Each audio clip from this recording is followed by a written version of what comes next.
Let's see. August 31st, make today a peaceful one for all you meet. Make today a peaceful one for all you meet.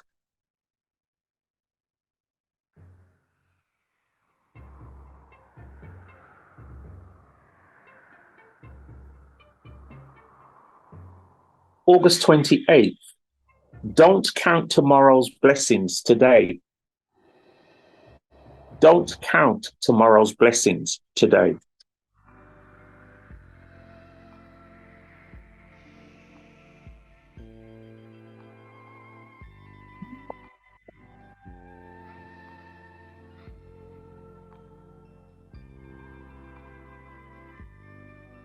Okay, I'd like to thank you all for listening and for your patience. Today's class is going to be starting any minute. Okay, thank you all for your patience and attendance. Okay, thank you. Harat and Nabab, Janefre Atap, and welcome everybody to another Wu-Sabat Outformation class in the UK, brought to you by All Eyes on Egypt, Midlands and the North. And as I say, we're dealing with the proof of by way of Nabab Yaanuwn, part 21, focusing on the symbols of the life journey on verses I think 335 all the way up to 675. Okay, so this is a part 2 of that section at least, that we're going to continue from where we were last week. If you did not or were not able to attend last week's class, then on our YouTube channel, check that out. Just do a search, All Eyes on Egypt Midlands, and you should find our YouTube page, and the previous part of part 20 is on that channel for your perusal.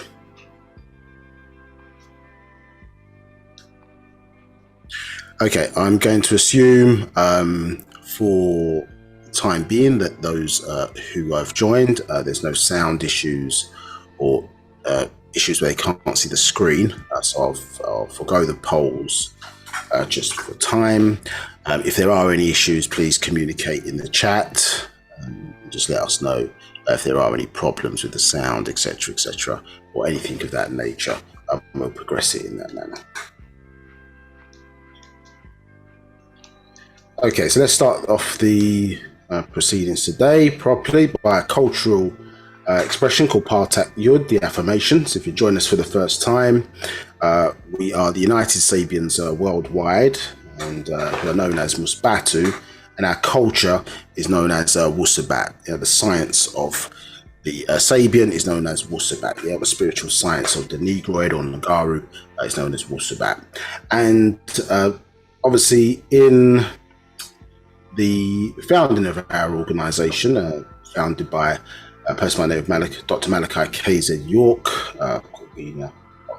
KZ York, one of the things that was brought back to us, or the renewal of our story at the end of the 24,000 year cycle into the new 24,000 year cycle, was obviously not only the science of Wu-Sabat, but the language of time reintroduced back to our people to allow us to reconnect back with our own ancestors, do you understand? And to be able, either in this or future generations, to think in the mind of our ancestors, or to be in our own mind, aligned with how we look, you understand, how we vibrate, and how we connect into natural nature, obviously, and as a part of, obviously, Pa'ut. So the affirmation just allows us to say, in terms of positive thinking, to connect and to say, let's have a positive experience. Obviously, today's class, where you'll obviously get some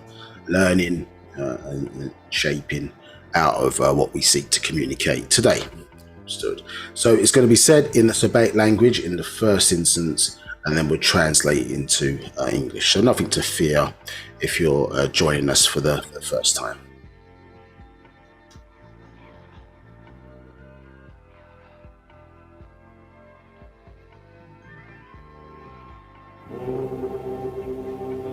Barud, barud, barud. Naut Mugdad Badet Patah, Naut Mukhlas Badet Yaanuwn. Pa Takyut.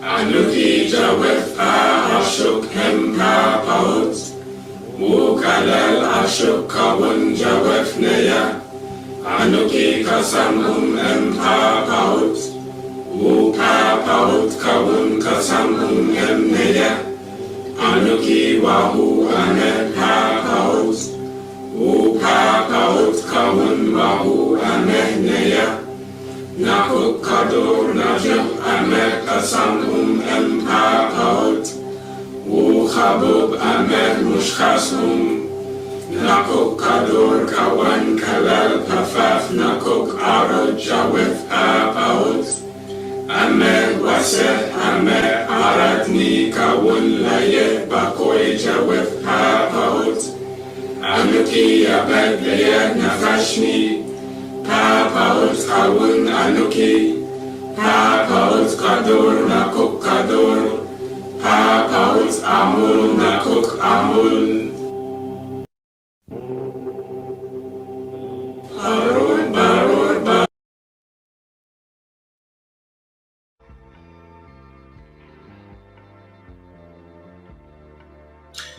Always try and get the timing of that right. It's an art to do that. Right, let's translate it into English for full and proper understanding for those who do not speak the Semitic language at this time. So he said, Holy, holy, holy, Master, Overseer, Almighty, no God except Ptah, no Savior except Yaanuwn. The affirmation. And he said, I am inside the divine love of the all-expanding, and all divine love is inside me. I am a part of the all-expanding, and the all-expanding is a part of me.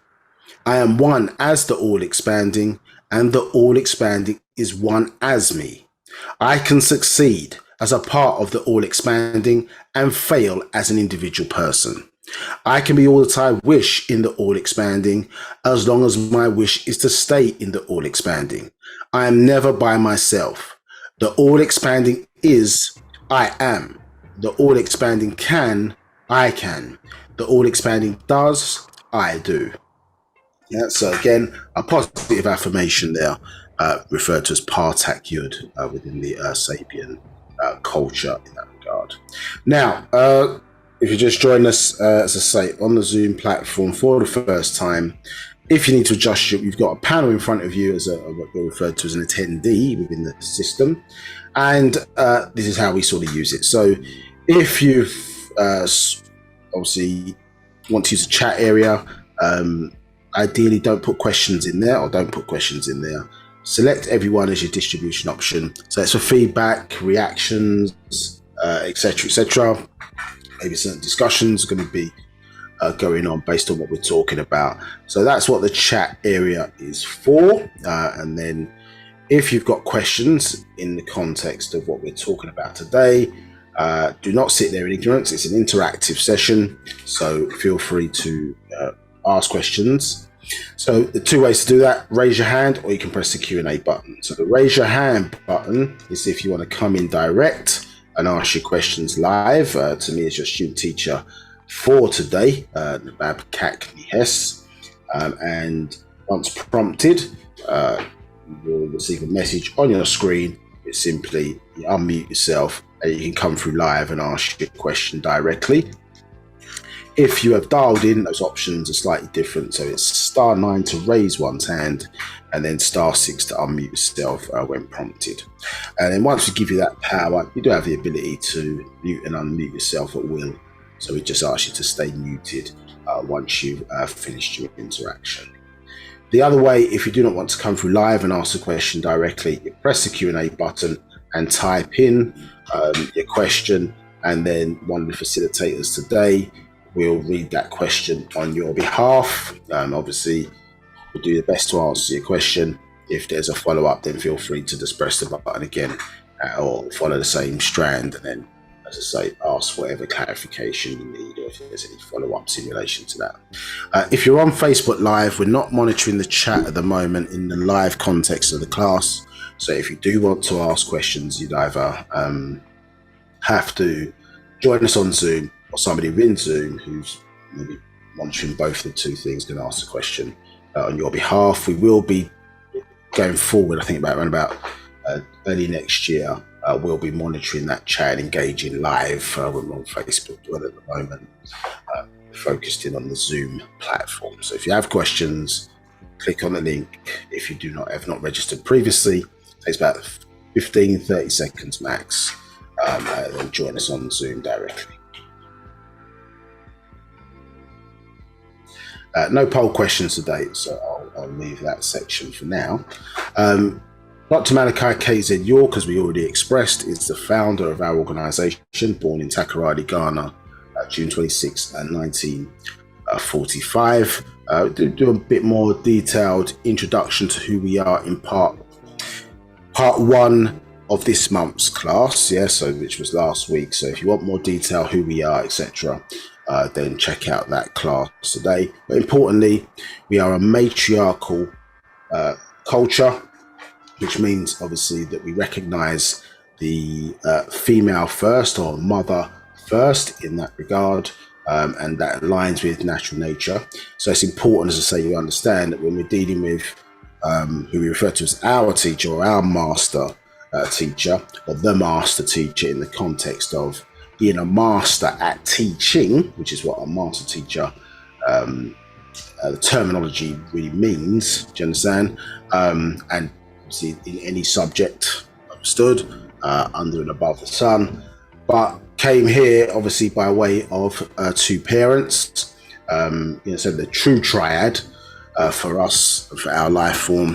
And so his mother, or the sacred feminine he was born to, very important individual, particularly in his last 6,000 years into the new 24,000 year cycle. Mary Abba York, known as Fatima Miriam, born March 10th, 1929. So by way of her, we have now obviously overseers.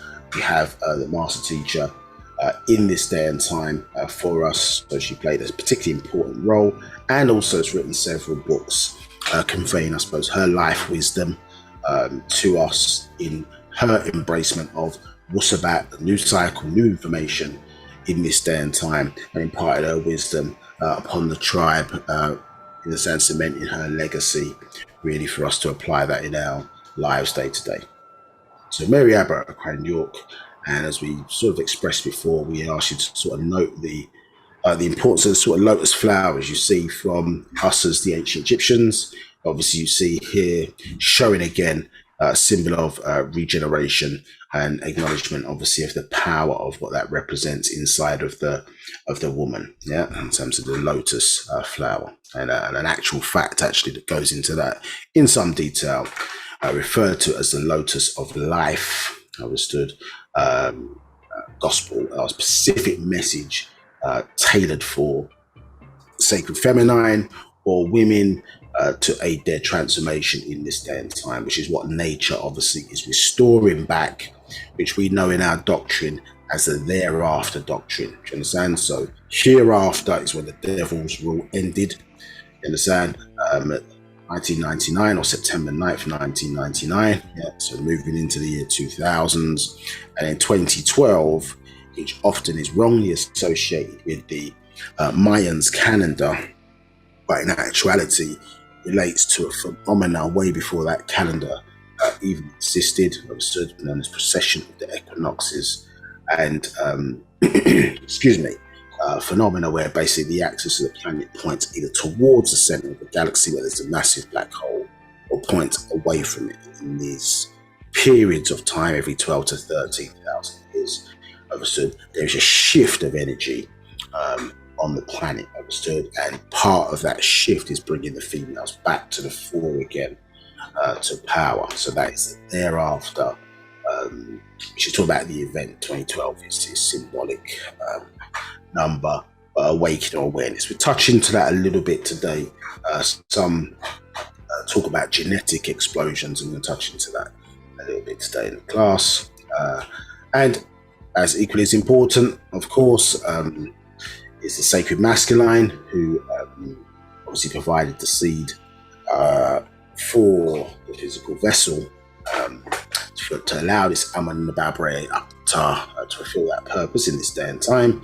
And I was Al-Hadi Abdul Rahman Al-Mahdi, born 1922. So the sacred masculine side, by modern day, let's say, genetics understanding, the Ghanaian side of the heritage comes from sacred masculine side, and from this side will be the Sudanese heritage from that side, by the sacred masculine, Al-Hadi Abdul Rahman Al-Mahdi, ties in, as I say, to a very famous family within his story and our story, of course, linked to his grandfather, Sayyid Muhammad Ahmad Al-Mahdi.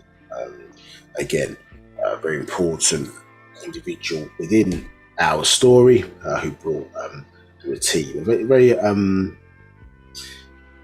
a spiritual, an incarnated spiritual master. You understand? This is why it's very interesting, as I say, because of their ability, I suppose, to overcome invaders into their land without necessarily having all of the high-level sort of technological weaponry that maybe the modern-day country has to kill and maim, whatever, take control of territories and countries and kill human beings. So they were able to repel that using the powers, as I say, of natural nature, willed by, you understand, us or Nagaru individuals, you understand, to defeat foes, which obviously that is feared around the world, many of us, our people, or people who look like us, who seemingly have that connection with natural nature and able to wield, you understand, those powers to work for their defense. Okay, so then we have the master teacher at age 25, where he states he was incarnated by a being or vessel, where this information, as I say, is coming through. So today is known as Wu-Sabat. We went through various different schools of religious understanding to deal with the mindset of our people at that particular time, but always spoon feeding them, understood, giving them a little bit more of the piece of the puzzle, you understand, or piece of the jigsaw, allowed us, as I say, to embrace true science, our true spiritual science, which all races have their own spiritual science, but ours was unknown in this day and time to us until it was, as I say, re-brought back to us to our awareness and understanding as the spell that we were under was broken, understood. So him coming in 1963, that doctrine was too heavy for the people at that time, giving them the real, understood, as we would classify what he really came to give, so the real, yeah, as opposed to, as I say, what we wanted or what we thought we needed, understand? So unfortunately, in some situations, you think you know what you need, but you don't really know what you need.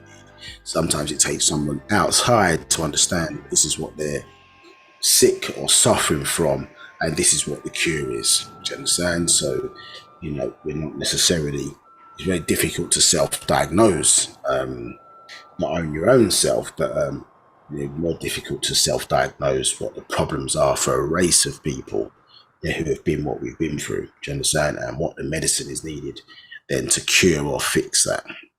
It's certainly not an overnight process. So they came giving us what we wanted, so we would learn to want what they really came to give.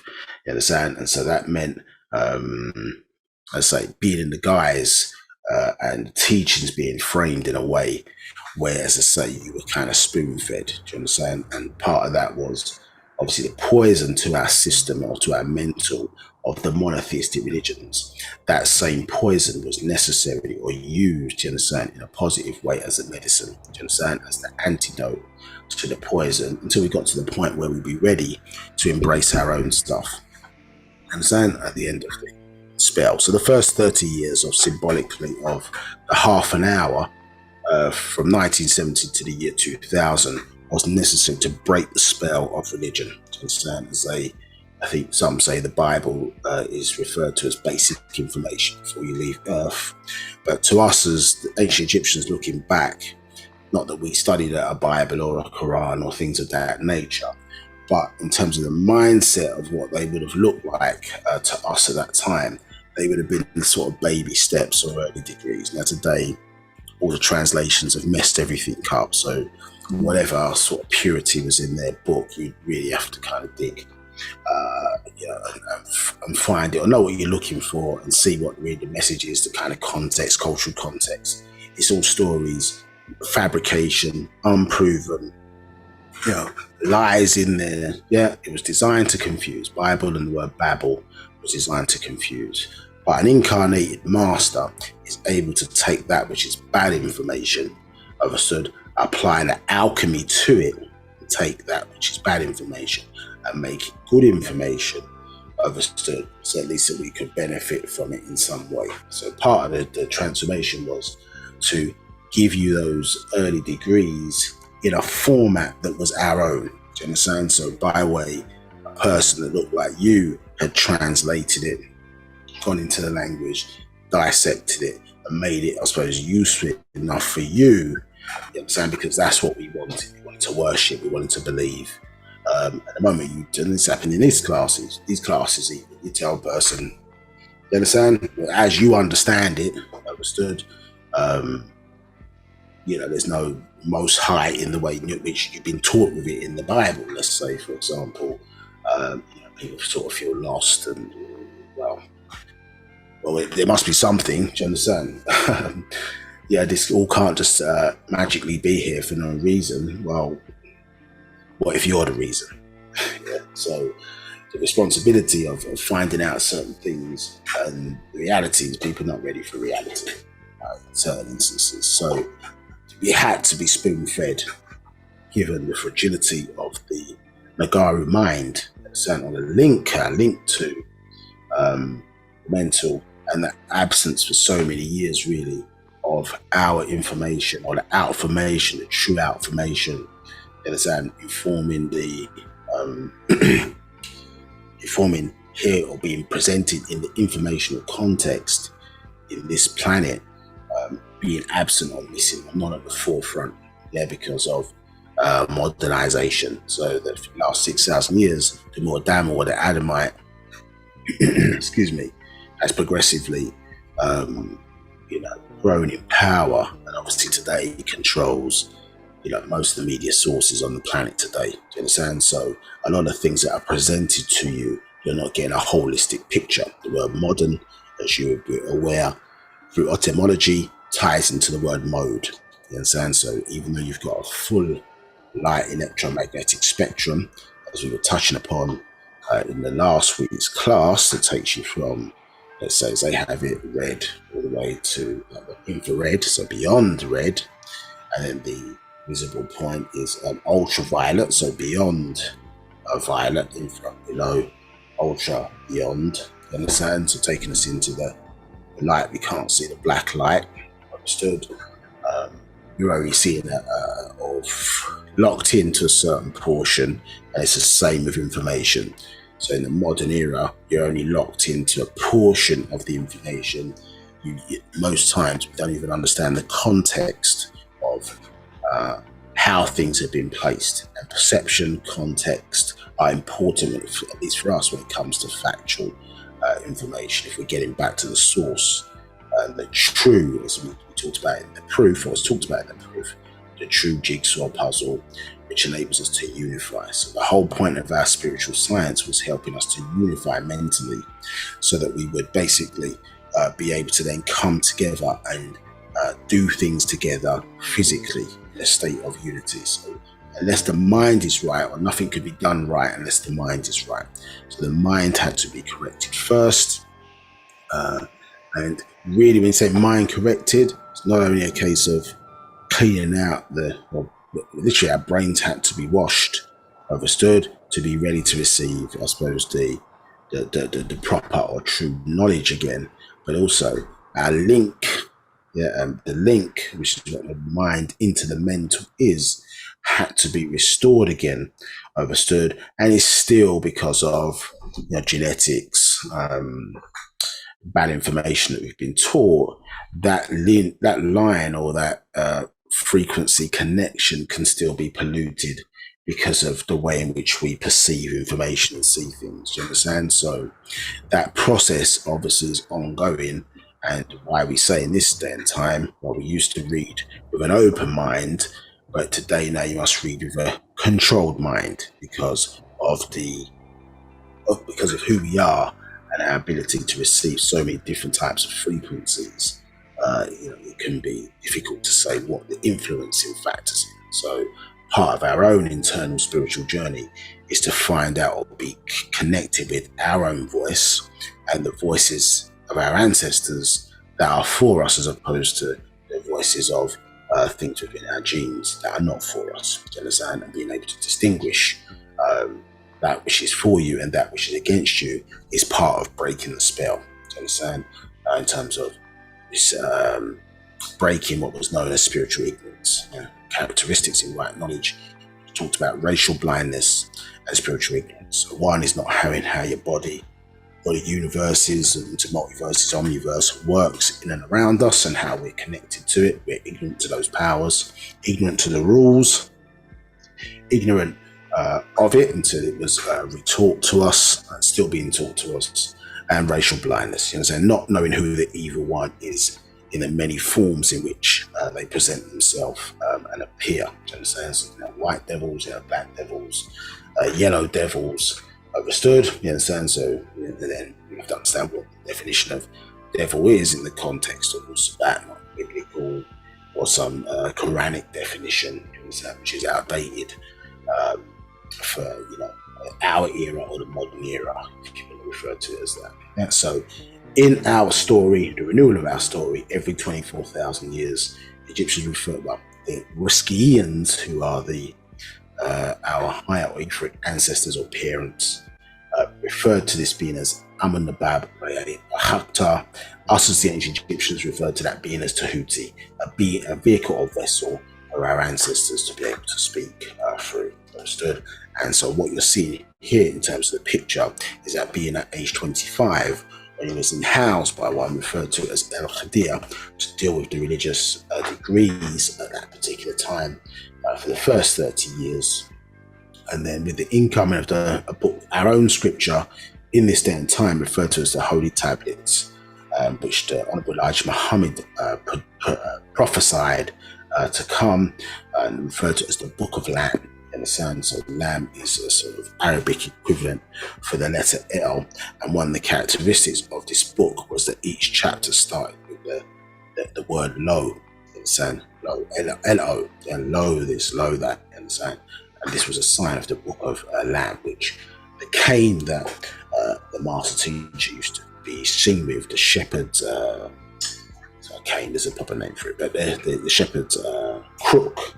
Understand? When you took the crook, it was pointed upwards, and you turn it upside down, it looked like this lamb. So this was a symbol, the importance of a symbol of what was coming in the future, that all of these different teachers were connected, understood, to bring you back or renew our story once again. And we've had obviously people like this, why we spoke about previously in this previous set of classes. It was interesting that the Federal Bureau of Investigation, formed by a man named J. Edgar Hoover, was COINTELPRO. It started really back in Marcus Garvey's time, do you understand? Not so much as it's associated with the 60s, but it was obviously a pseudo-political organization, but it had a spiritual agenda, do you understand? I.e., COINTELPRO to stop the rise of a black messiah, do you understand? So your government and state are supposed to be separated, understood? But this seemingly organization was targeting or had a religious agenda to target by race, do you understand, the black community, to stop whoever this being, or the concept of Messiah is that somebody's coming back to save a people, do you understand? So they targeted that, looked or set about, certainly in the last 2 centuries, do you understand, of targeting, or the early part of the 20th century, of targeting, you understand, a group of people looking for this individual, do you understand, which I suppose is the same reimagining of their Herod story so to speak. Do you understand? So you have to ask yourself, well, where did that agenda is based on racism? It's not based on any kind of protection of the country. Of if as I say, you consider black people part of your country as citizens who they pay taxes to, and who you say you've got a responsibility to protect those citizens, but why would you have an agenda that targeted them by race? You understand? But I don't see any apologies in the media, or you understand, somebody doing some analysis on the impact of some of these policies there, which still, as I say, inherently frame what is taking place today, which is an attack on black leadership, you understand? So in any shape or form. And so we have that still in our genes today, where we have a difficulty accepting leadership in our own skin color, you understand, which permeates itself today in that regard. So we find anything to judge the person by, which has nothing to do with, what they're supposed to be teaching, what their job is, what their role is, if it means that we can bring them down, do you understand? And then what, left with nothing other than some Bible, Quran, you understand, Torah, which has the same racist intent by those who translated it. And I say, the issue is more so is that the people that we originate from on this planet, the Sands people in South Africa, don't know about no Bible, Quran, you understand? And in terms of what their cultural origin is. So if they don't know about it, then whoever created them, you understand, didn't feel it was important enough to give them those modern books for the progression of us as human beings, you understand, who were born inherently with all the things necessary, the genetic intelligence to develop into a life form that would thrive on this planet, do you understand? So as I say, that's their stuff. We have our own stuff. And this is what you're learning about in today's session, today's classes, by way of our master teacher. And this combination of Dr. Malachi KZ York in the internal being known as Nabab Yaanuwn, he see him in the as a Riskian form, which means providers in the language, in the Daru, say slightly lower down, known as overseers, who we perceived saw as sons, understand, who were, as I say, who created natural nature and the environment we see around us today. But the source of that is known as the, say, Riskians to us, or the Morzaku, as they refer to it in their language, Morzaku, providers in that regard. All of us within Pa'ut, you understand, all stood. So our ancestors coming back to inform us or inform their children about who they are in this day and time, to facilitate and aid their ascension journey, so that others who sought to manipulate our ignorance and to service their own needs, basically the umbilical cord that was feeding that energy was basically cut. But if obviously you don't want to change, then effectively you're restoring that. You'll be a race of people who are subservient to other races, which is what religion basically sets you up to be, subservient to other races, play second place, feed their energies, feed their forces, maintain them while you stay suppressed. All right, let's get back to where we were then in the last session. Any questions, by the way?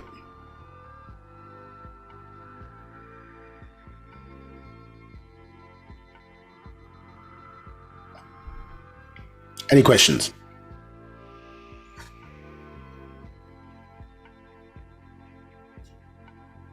Harai Mabab or Manthu, are you there?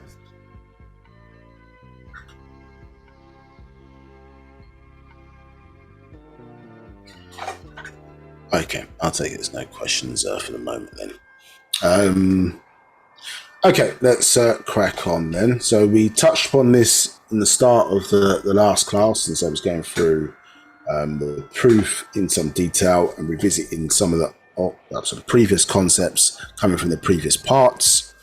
So we just remind people, I think, that let's just look at this. So we've got again these four sons, very important, from our ancient Egyptian iconography. Do you understand? Important for us, obviously, as their descendants in this day and time, that this information is being... Right, I'm sorry to interrupt. I'm not getting any sound on my side. Nabab kept me, yes. So you're not getting any sound? So you can't hear me?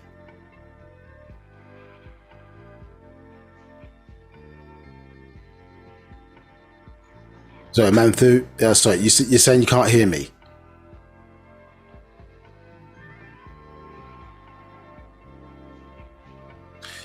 Okay, no problem. Seems people can hear me clearly. I think you probably need to sort out your system at the moment.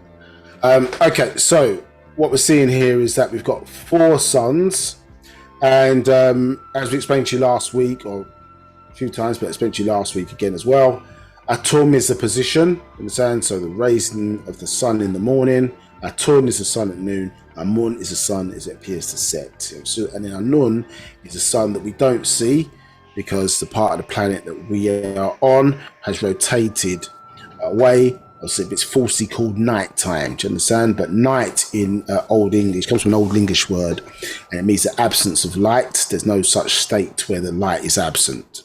Understood? So really, as the master teacher expressed, it's referred to really as shadow time, because we're in a state of shadow, or the earth is in a state of shadow. It's not the absence of light, which is what night means. Now, Atum, these names here are the position, and then when the sun is in that position, then it's you say Atum Reye, or Atum Rey, some say, or Atun Reye, or Amun Reye. So when the sun is in that position, or Anun Reye. So 2 principles are joined together. Yeah, so that's how you help you understand. And this overlays against many different aspects of our lives, as we've expressed. So check out the previous part to get into more detail. The point I wanted to make for the understanding of today's class really is that clearly this is an illusion of light. An illusion, because the sun doesn't move in these directions. It will appear to move because we are on a rotating orb, understood, traveling through space, so it's rotating on its own axis, and it's also orbiting around the sun. So when we're talking about a lot of the symbolism, so this is about the symbols of the life journey. I think this was what the class is categorized at the moment, out of the proof. So this is from a person, yes, standing on the earth looking upwards, understood? And so the power of the Nathar, and our culture obviously as ancient Egyptians and today Musbatu as their descendants, is understanding symbolism. So this is one of the things of getting back into the mindset of our ancestors, is understanding obviously the symbols that our ancestors used to describe existence, describe many things, but primarily their life, you understand, within the context of existence, and then what would take place after. You understand? Understanding that, as we touched upon last week, that our ancestors see this as death, and then where they are as life, because the light of life is cut on, you understand, like you're switching on a light switch. Yeah, the darkness is the real state. When you cut on the light, do you understand, this is where chaos starts. But light, really being associated with fire, has an expiry date. You understand? So the breath, obviously in this life form, facilitates the burning, you understand, which is what life is. And so you breathe in through your nose, out through your mouth, firing up one of your souls, the Rawu soul, as it's known in Sabaik, versus the Ba'a soul, do you understand, which is also the link. It's the emotional aspect of us, but it's the link to the mental, and what survives, also one of the aspects of us which survives beyond the point of death. But when you're born, you are destined to do well. You're destined to die. So here is really death. Where they are is really life. Do you understand? So in the preparation, in terms of our understanding that light is temporary. Do you understand? And so the darkness is eternal in that context. So somebody looking at Earth, from Earth, looking up, that the symbolism is what connects us really to the world that we don't see. And we touched upon the kind of minuscule amount of the environment that we perceive by way of our eyes. Do you understand? I.e. the visual electromagnetic spectrum. Essentially, it's a very small part of the wider electromagnetic spectrum, and that's even in the context of us here on Earth. So we receive a certain amount of frequencies, but if we had other more powerful suns, the electromagnetic spectrum for this planet would be wider. Do you understand? This is something that's gone into in the Holy Tablet chapter 6 that goes into in the Black Book. For sake of records of Atum Ray, talks about additional suns coming in, which will affect the type of frequencies that we receive being based on this planet. The point being made is, additional information, is that there's a certain perception of us here on Earth looking upwards. Do you understand? And so that's our perspective. We are inside the planet, you understand, and the planetary environment, looking outwards. So that's our perspective. So when information is being presented to us, you have to take it in that context. Obviously, what you're being given now in Wu-Sabat, much wider in the hereafter doctrine, is, you understand, actually your perspective must widen itself so that you're really understanding it from the outside in, not just the inside out. When I say outside in, I mean in the context of outside of the planet into the planet, understood? And then inside the planet to outside the planet, understand? Because outformation is important to transform us, to realign ourselves universally. Do you understand? And so you need to understand how information alters or changes your perception. Do you understand? And to some degree, you have to it has to be broken down again, almost the brainwashing part, which is, you understand, we have been brainwashed, you understand, in terms of belief, but the true real meaning of brainwashing would be to wash our minds out of all of the sort of misinformation, and then, you understand, help it to be sort of refilled again. So this life journey, remember we touched on last week, life, living lived, can be overlaid against the life journey. It can be overlaid against your daily journey. So wake up in the morning, this is when you're most energized, and this is when you're ready to retire to bed. And this period here is where you are sleeping and you exist as a different form. You're not living simply just by your physical body. You're existing as a mental being. You're existing by way of your soul when you dream, etc., which can appear as equally as valid as physical until you wake up.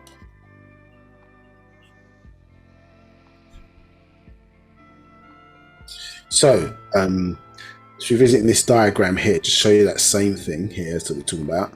And so, if you overlay that and you looked at maybe this position, which again, your Amun point, give me Atun point, Atun here, and then your Amun point here, and then this is the Yaanuwn point, clearly, where we are in the state of sleep. We can see here that, again, your body, awake, in terms of describing how your mental works, your thought and your thinking, understood. What you see is, or hopefully that you see, is that you're plugged in to a higher, in a sense, set of a higher resource referred to as the mental. The individual person's mind is describing that, your individual link to the mental, which you say is my mind or mine, individual portion of the mental. So you're describing your access point, which obviously, as we've shown before, is fed by way of the ka'a, you understand? And you see it here with raising, two hands raised in the air, almost in a context that the hand position there, you can see is a receiving position, as opposed to sometimes you see, I remember us as ancient Egyptians in one of our prayer positions previously, you see the palms facing upwards. So that would be because, for those of us who remember when we did the part Ashutat, we don't do that now because we don't prostrate in prayer. And if people got questions on it, they can ask and we can get into that. But in the open palm position, when you're doing Parashutat and you are experiencing and you are basically, the whole process of prayer helps you to realign one's glands, endocrinal glandular system, and it basically enables us in previous times to open up portals to allow our, communication between the interdimensionally. So if our ancestors were existing in an energy state which is non-physical as we understand physical to be, on this side of hydrogen, we were able to open up portals to allow them to come through and speak to us directly. Do you understand? So this is one of the purposes of our prayer system.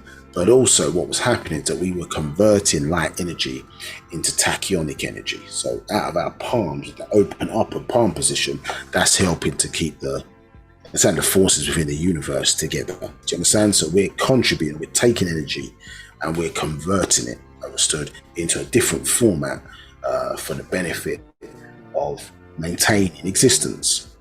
Understood? But here you see the cut in the receiving hand position, so it looks like you're grabbing on to something, and this is because it's reflecting the fact that it facilitates our connection to the larger mental reservoir. So as you can see, the positions are overlaid against those symbolism of the four positions of the sun. Do you understand?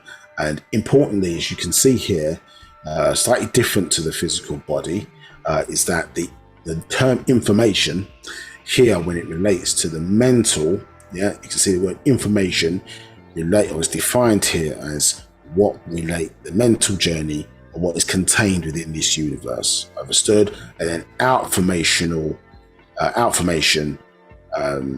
into this information present being as a universe is coming from outside of our universe. Do you understand? So it's multiversal coming into here as obviously in the information context. Now on this planet, when we talk about information or being in a certain formation, we talk about in the context of the planet. So bringing it down to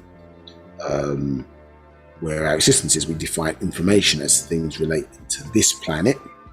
Understood? And so anything outside this planet coming in would be outformation. So we have outformational ancestors basically guiding our informational present being. Understood? And then beneath the waters of this planet, we then say beneath formation. So we have different states. So it's not just a vanity thing. Some people take understanding, and because we say overstanding, they think, well, we're replacing understanding with overstanding. No, understanding is one thing. The understand overstanding is something else. So information is not, just because people think they want to sound heavy, well, it's outformation. Instead of saying information, no, information is one thing, outformation is something else. Outformation in the context of our transformation must inform, you understand, or be communicated in order for it to inform. Do you understand? So effectively what's happening here is that your information, outformation is coming in a certain form, but it must be, how can I say, adjusted, you understand, for, you understand, the life form that's receiving it, you understand? So it must be basically tempered, understand, slightly adjusted for it then, or a portion of it, or the necessary amount of it be used now to inform the being, which then will transform them. So there's alignment between the informed being, do you understand, and the outformation that's being received on a daily basis. Because we receive outformation, sun rays in the context of our physical would be outformation, isn't it? Which we receive and we are able to process it. Understood? However, excuse me, we're receiving a lot of outformation which could be processed, understood, but because of our ignorance, we're not taking advantage of it. Saying if you don't know about it, we just ignore it, isn't it? As opposed to receiving something where you take advantage of it. Now they're telling you, for example, in the UK, I don't know if it's the same around the world, but you know, loads of people within the population of society are lacking in vitamin D. Understood? So vitamin D is evidence of outformation into information, isn't it? So your body takes the outformation, and it utilizes it to transform it to produce sustenance, in this case, obviously, chemicals that the body needs, understood, to power itself, do you understand, or to initiate certain functions within the body. So that's outformation confirmed, do you understand, in that regard. So now people have to take, or some people have to take vitamin D tablets, for example, in order to make up for the shortfall of, you know, working in an office every day or whatever the case may be, which is a modern day cave, where you're not in the sun during its obviously most powerful expression times in relation to the where the sun is, where the planet, is facing. So this is just showing the context of different perceptions that we need to be aware about. And so in this, what it's really trying to express to you, or what we're trying to express to you in this regard, is that effectively, you look at this picture of a glass with water being poured into it. So water in knowledge is secret knowledge, understand, or can be considered to be secret knowledge. So imagine now you're pouring, or the teacher, let's say, is pouring water into the glass. Yeah? So water, in terms of its characteristics, is in the physical world as we understand it, will obviously occupy, yes, the container that it is being poured into. Understood? So obviously, look at this picture here. We can see that the water in and of itself is taking the shape and appears to be, let's say appears to be, contained within the shape. Understood? Yeah?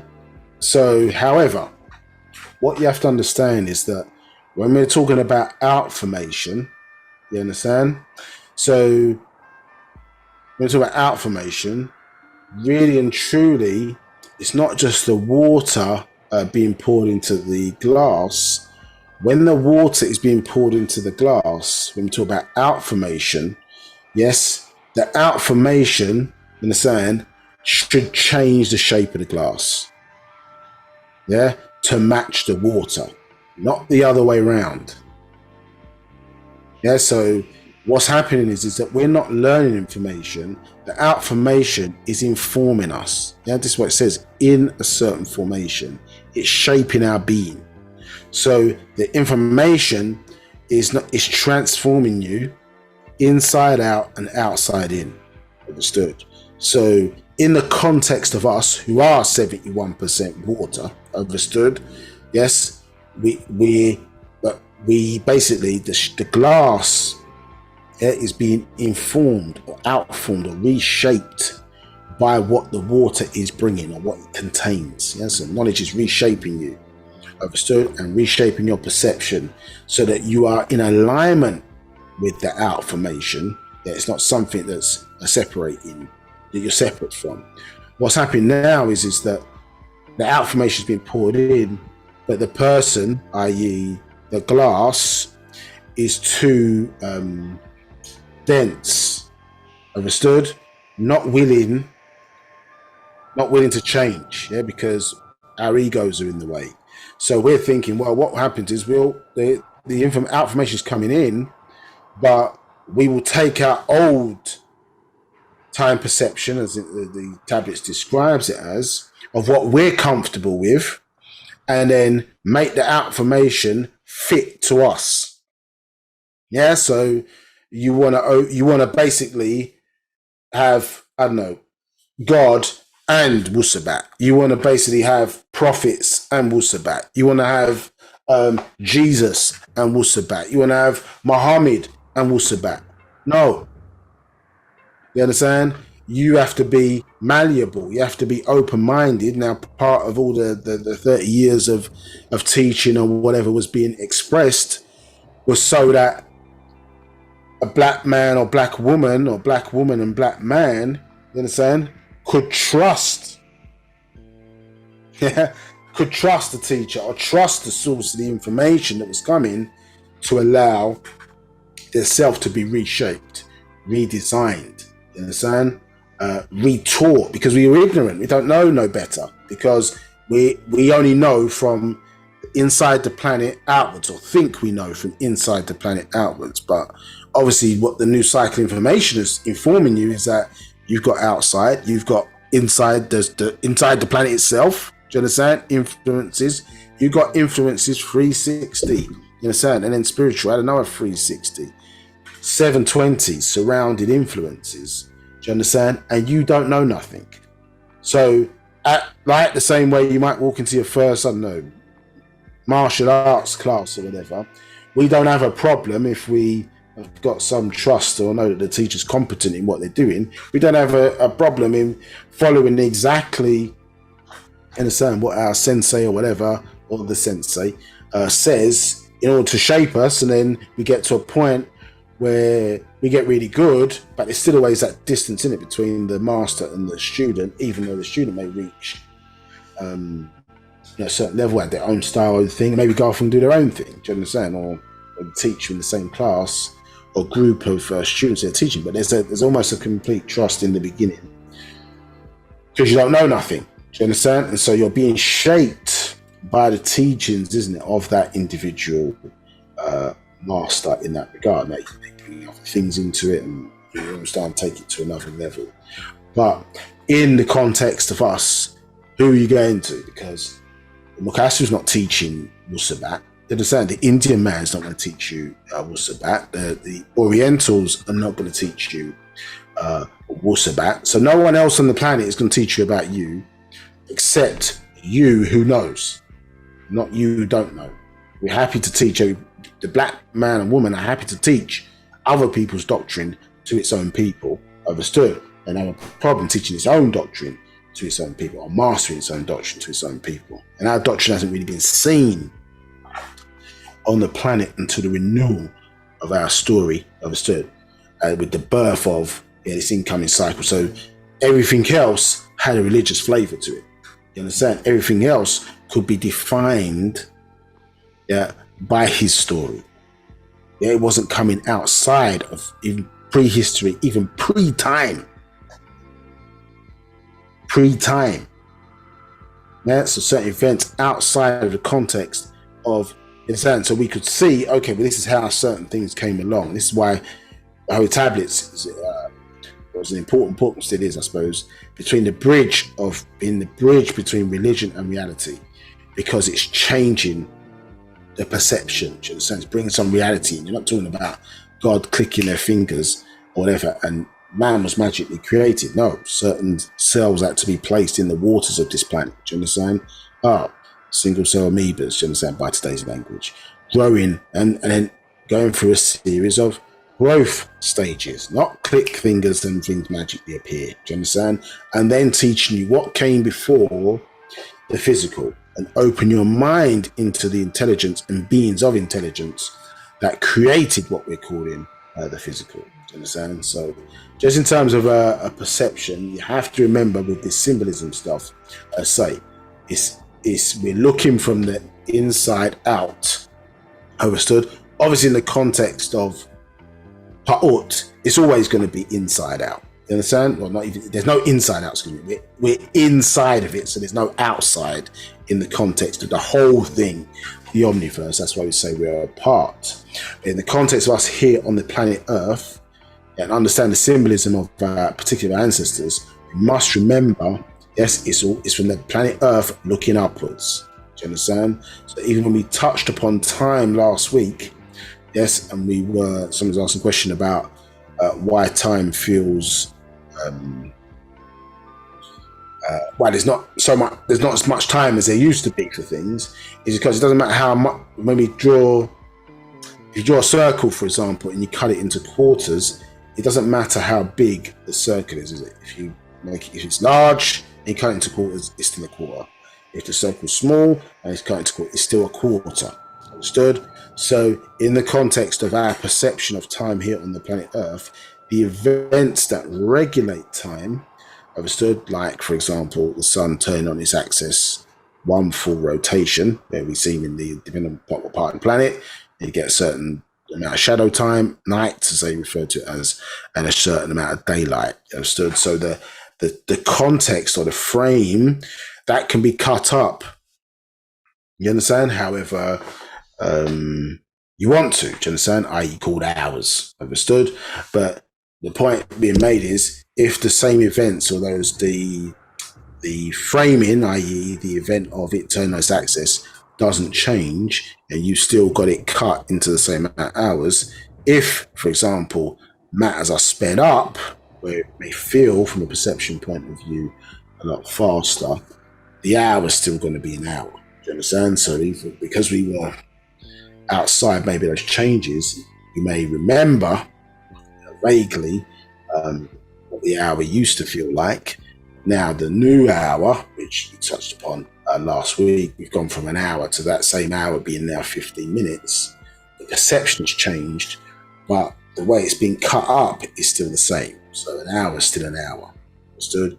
And that's how it is on this planet. So if you went to Mars, for example, and you had the same system, then the hour is going to still be an hour, but it'd be different in that system. A meter will still be a meter, but the meter is going to be a different size on that planet. Do you understand? So context and perception of where you're at is important to understand. Do you understand? And so if you let the doctrine or Wu-Sabat inform you, then it will teach. It's not trying to trick you. You understand? It will inform you and guide you to this level of understanding, as well as obviously your teacher and your own ancestors who will help you. Do you understand? Plug you in. That's their job and their role.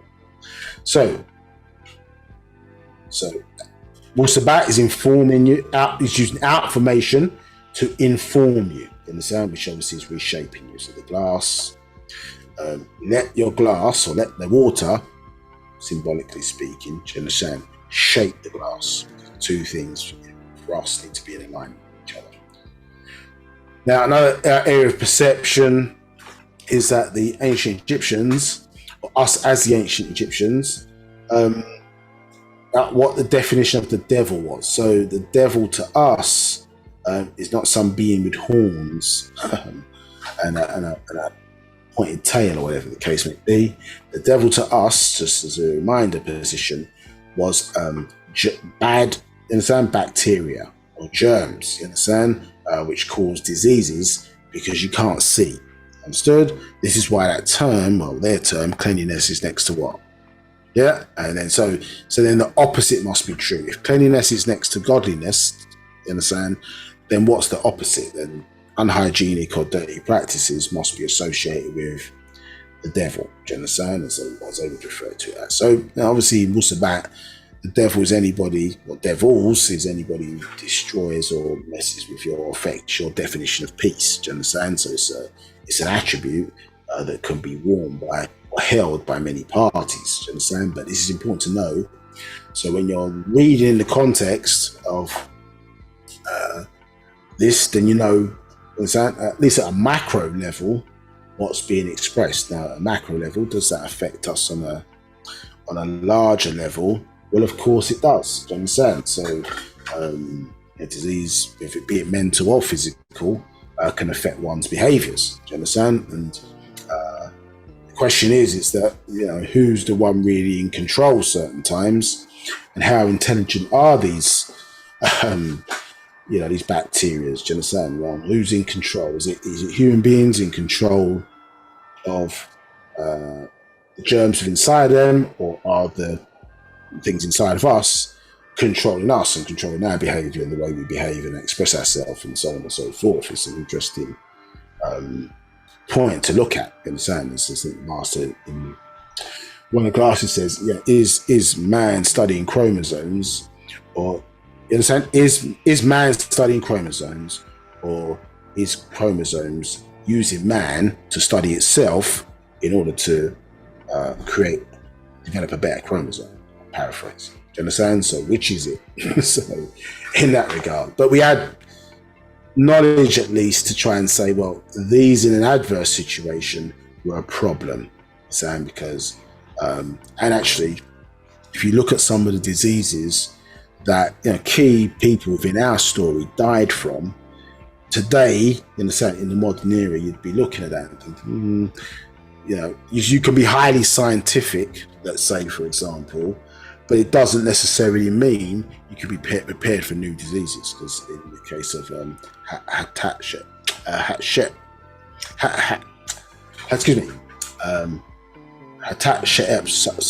for example, she died from an abscess on a tooth. Do you understand? So in modern day time, where human beings are very used to that type of germ, it wouldn't be something that we consider dying from today in a place that has access to, relatively decent medical care. Do you understand? But if not, then you would do. But imagine being for the first time, you understand, without immunity protection against something like that, then obviously you're vulnerable in that regard. So, and we've seen throughout his story, people going over to, or Europeans in particular, going over to places carrying diseases that indigenous population is not protected against, and it killing off, millions of people with smallpox, the common cold. Do you understand? So until at some point, if you're not used to or around diseases, then foreigners coming in can present as a problem. So again, from a perception point of view, it's important that we understand what we as ancient Egyptians were talking about when we were making reference to the devil, demons. Not absolute for all definitions of things, but very important, to know that, when you have the term German, is it German? Is it German or German? You understand? So it's these types of things that our mental needs to be opened back up to, the ignorance that previously surrounded. Okay, any questions? So that was a bit of an introduction, just touching upon what we need to get in today about controlled mind and perception of how we're looking at things, in order to let our doctrine inform us, as opposed to us thinking we know, and we don't even really know things. That's not to say we must accept it blindly. It's just saying that you must be open to receiving new ideas, so to speak. But you understand, you still have to control what you accept. You need to go through the process of checking things factually. But when you get to a certain point where you're moving from, say, those early degrees, it's only our own people, it's only us as the ancient Egyptians, and in this day and time, Wu-Sabat being given back to us by way of Nabab Yaanuwn, that can really be verified. But so we might have to verify stuff within our own knowledge and information as our knowledge increases. It's not a thing you can keep going back to the white man every time and say, well, the white man said that, now it's true. Oh, they don't do that. So let's just say, oh, no other race does that. You understand? So why would you have to do it? You understand?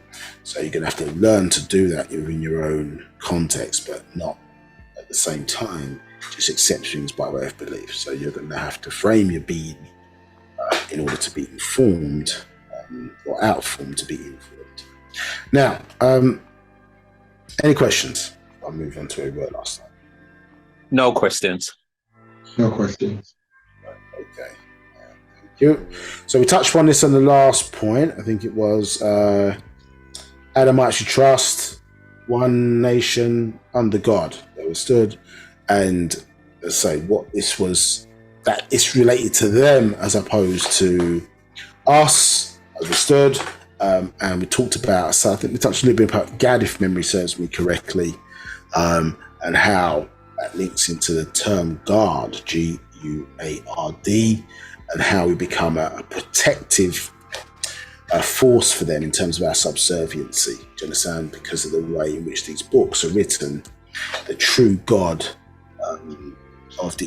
of the Bible and books of like such, it is them. Do you understand? This is why not the imagery that is associated with it it's white people. Yeah. So really and truly, the angels are white. God is white. If you look at his hand when it's touching Adam, in one of their depictions. So all of this is in the mind of the artists, who have recorded down this information. Understood? Not necessarily factual. It's somebody's interpretation, isn't it? These pictures of, I don't know, the Last Supper or Jesus on a cross. Do you understand? Or somebody, they say there's no images in Islam, but you go around the Muslim world, there's depictions of Muhammad or whatever, and he's got, you know, ivory or light skin, for example, and they do the same thing with Moses. So they know exactly who they think it is. They certainly don't think it's you. So they know who they think it is. So when you're embracing it, then you have to think, well, you're sitting under them. You're not really sitting as equal or exceeding them. You understand? You're sitting under them, which is why you need your own stuff. So how can you progress to be optimized to who you're supposed to be or fulfill your potential if you're emulating somebody else? In a sense, this is unnatural nature in this context. Okay, so yeah, so you can see justice, as most would be familiar with on the call, is really just us. Yeah, so in itself, it denotes wrong racism. Do you understand? So, i.e., wrong racism being the suppression of another race to further your own race. Yeah, so you're subsisting off of, and if you look at the nature of some of these individuals, is exactly what they're expressing, as taught to them by their ancestors. However, I suppose it got to a point where their extraterrestrial overlords, they didn't want to listen to them either. So they were that rebellious, you understand, they couldn't be controlled, and that's part of their story. Why certain groups of their extraterrestrial ancestors want to take them out, you understand? So, or take out a certain group of them, which we touched upon previously, referred to as hybrids.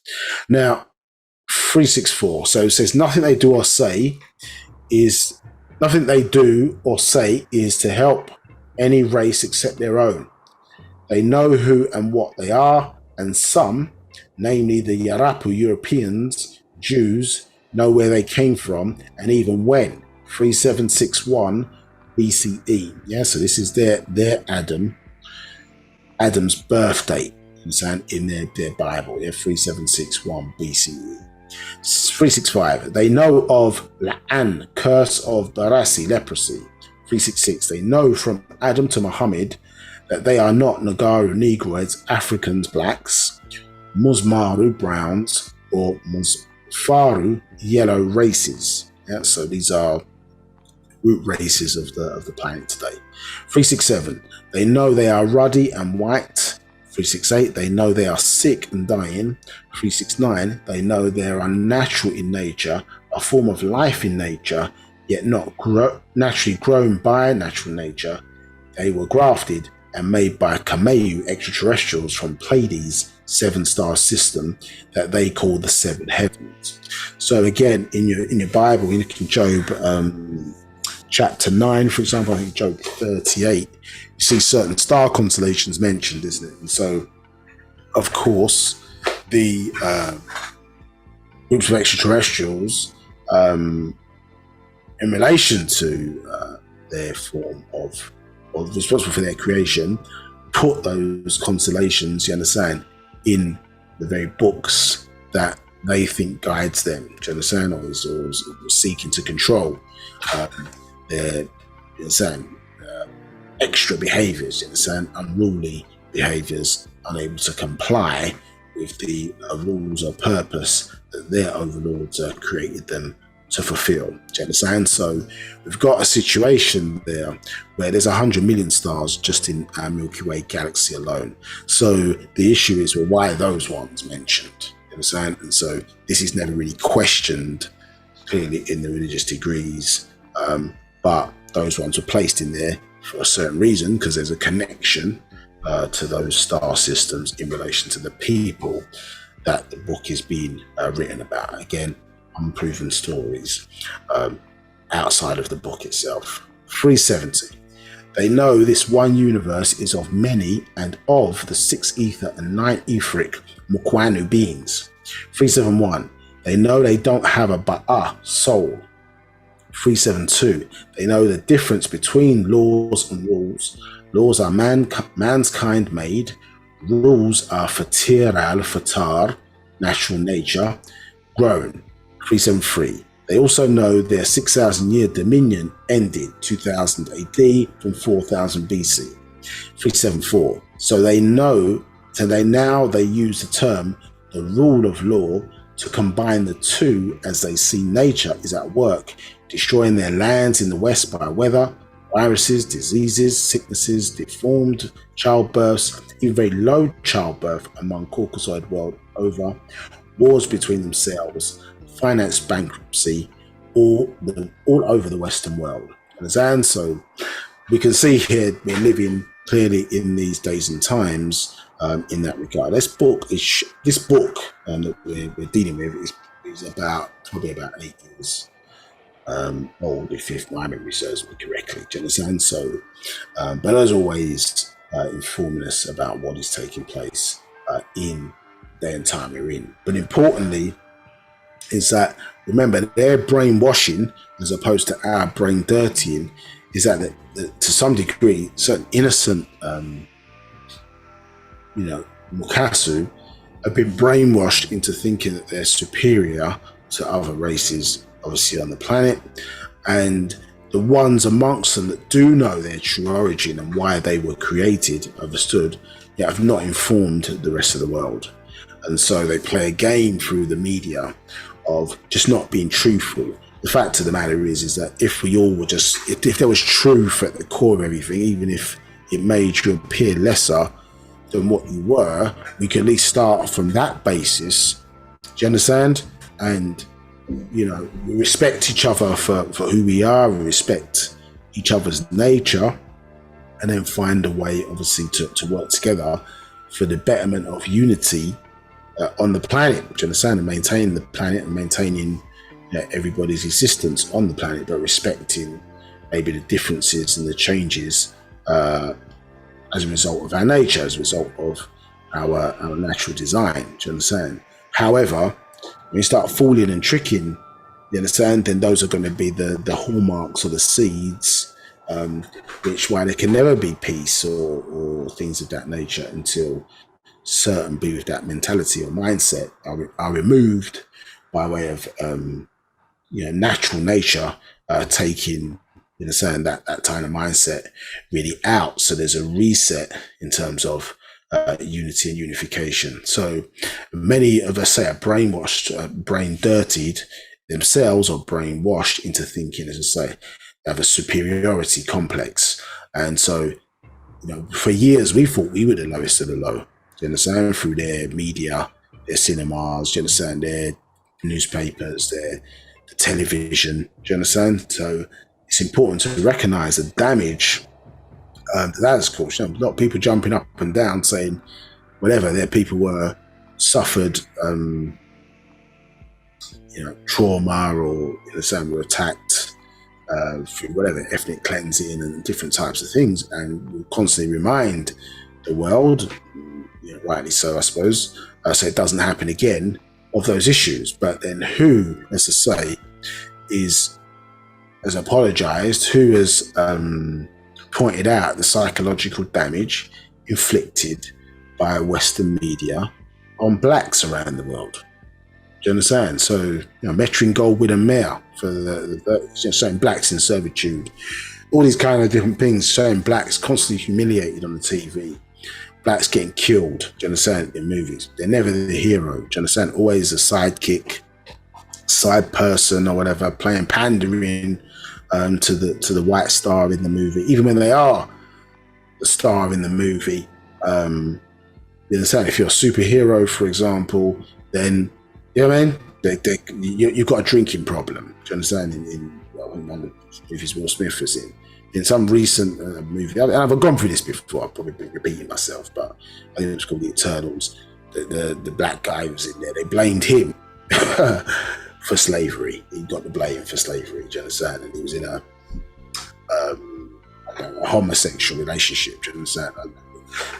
Not that that's particularly important, but in their movie context, they introduced all the kind of homophobia and made it so that their stars, for example, have defined roles. So what they consider to be masculine, you learn from the television. What they consider to be feminine in a masculine context, or seeing men do that, then you learn that from the same TV. So they weaponized sexuality in that context by putting, for example, we've never seen Harrison Ford in a dress in a movie. Do you understand? So they're very clear about what they want to promote as masculine, strong masculine icons and examples and a thing. But all of the black ones, all of a sudden, or most of them, are seen cross-dressing in movies. Do you understand? Then go on, allowed to then go on. After you've cross-dressed, then you can go on to play this hard masculine character, masculine character or whatever, in the movie. But we can always, if you get too uppity, you understand? Yeah, get too uppity, we can always put that film back on when we were showing you in a dress, so that, you can't be fully embraced, because they showed a man in a dress, as whatever, as weak or feminine or whatever the case may be. Not us, we didn't do it, you done it. It's pointed out now in this day and time now, it's a problem. But you didn't follow the same pattern where at least, where there's so many of these masculine movies shown that when you show the ones where people are gay, well, you've got loads of masculine ones, so you're not really concerned about the gay one because it's proportionately reflecting, I suppose, understand that the amount within the society is more heterosexual people than there are people of sort of different sexuality, lesbian, gay, whatever the case may be. Do you understand? But you showed that. But when it's blacks now, that you got they combine all of it together. You understand? So it's a black, a lesbian, gay. You understand? Disabled, a superhero. Do you understand? If they could do that, you understand? But they do it in a form to humiliate, not from saying, "Oh, well, we're diverse, we want to be inclusive." It's to humiliate. You understand? And that's because of the energies that get generated as a result of that. So embarrassed. So people who listen, we don't care what happens in people's bedrooms. You understand? The homophobia and things like that. Those are monotheistic religions' interpretation of certain rules that didn't apply to our people in that way. But we also understand what's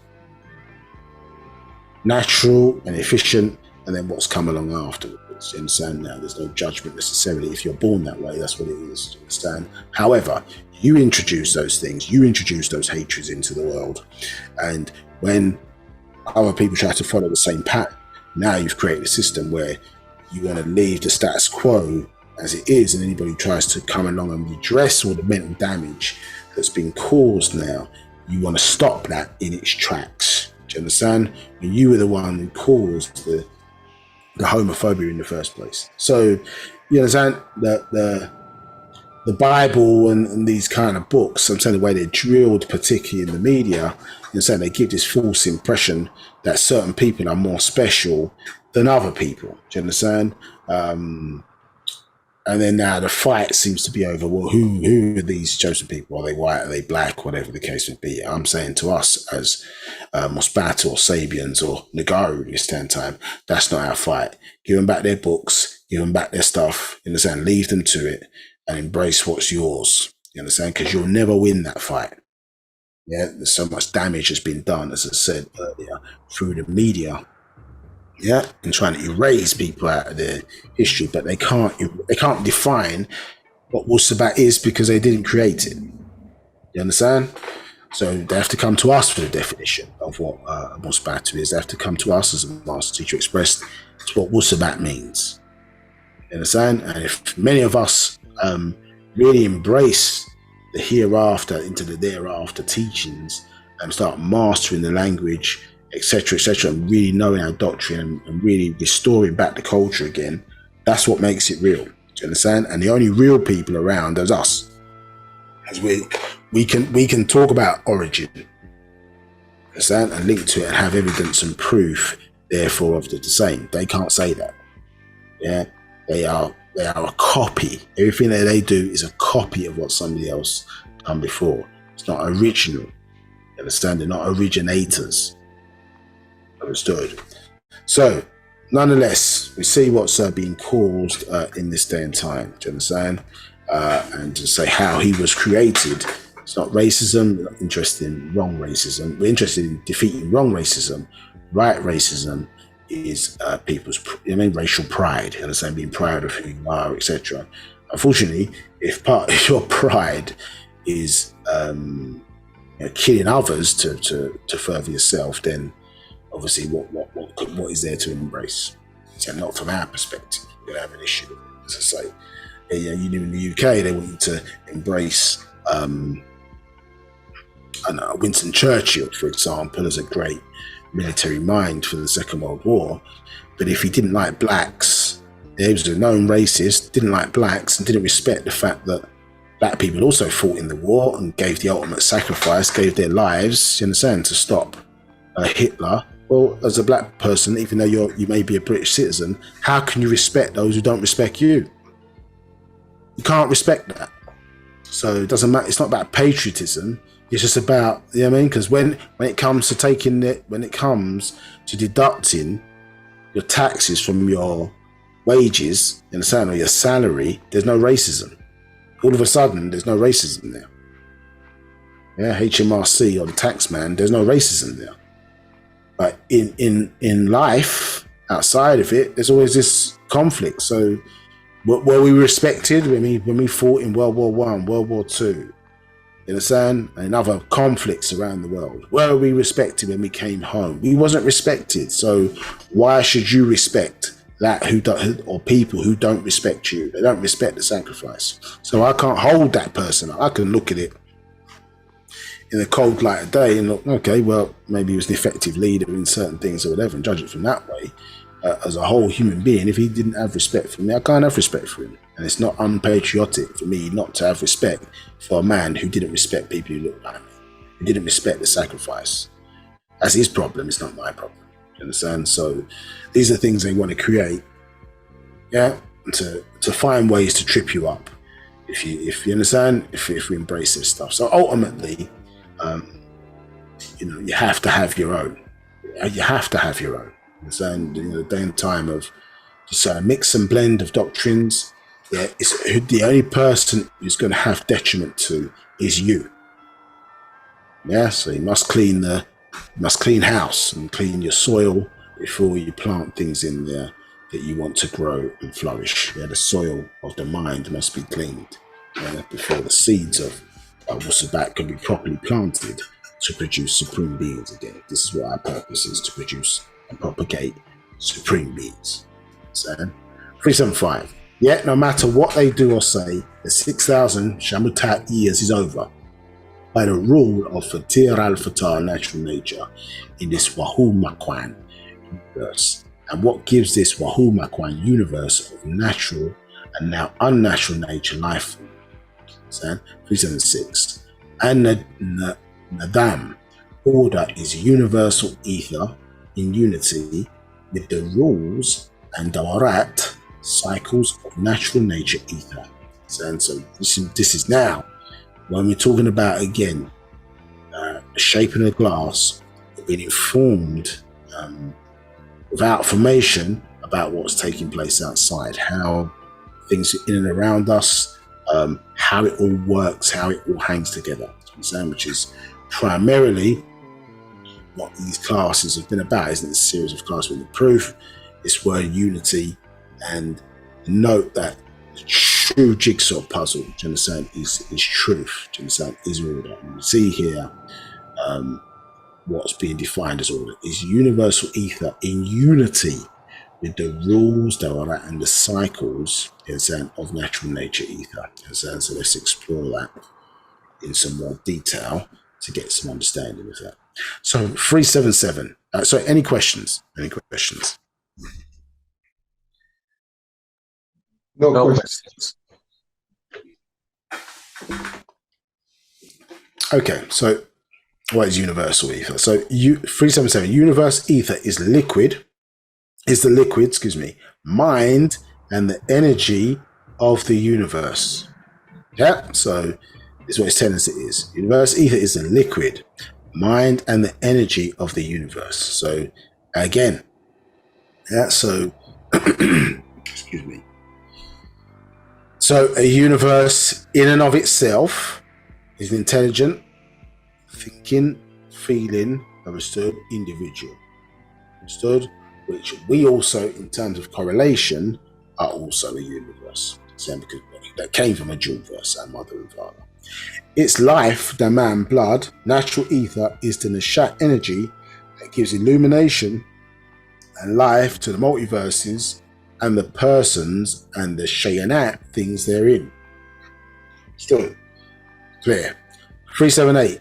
As Damagh brain synapses magnetically and magically come together and unite to produce Damagh brain, some of them melt down during this unifying process into ether, a neurogenesis growing brain, Sakafat cells creating new neural pathways, and the ether mind reason starts creating, growing, and developing the body of the organism that the brain needs to have for survival and support, how to harness your brain neuroplasticity to enhance neural pathways and the neuroscience of Napa, Wu-Sabat, which activates sleeping brain cells.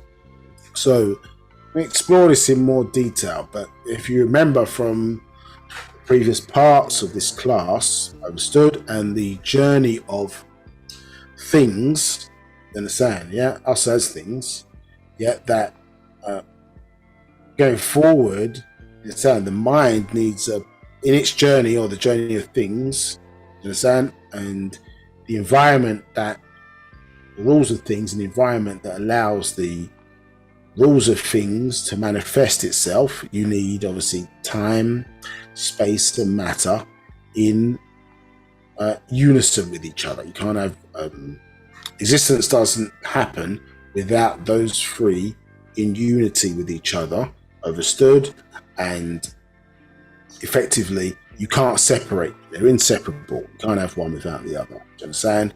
And so that triad kind of principle manifests itself or correlates from the very origin of things. Do you understand? And so, as we can see here, this is creating a process that allows the mind to express itself going forward. Do you understand? But there is a process here talking about, as I say, things having to be in sync or correlation with each other, which we explore a little bit further. Understand? Or re-explore, because we've gone through it several times. 379. Yep. So this is important. Yeah. So this is what is called. Yeah. So this activating of sleeping brain cells. This is what is called a genetic explosion of awareness, breaking the spell. And after the organism is recreated or regrown, born, brain continues to generate ether fluids by way of its Nabab, heart, at your solar plexus and lungs, pumping newly activated Damam blood, pumping newly activated Damam or blood. What's happened there?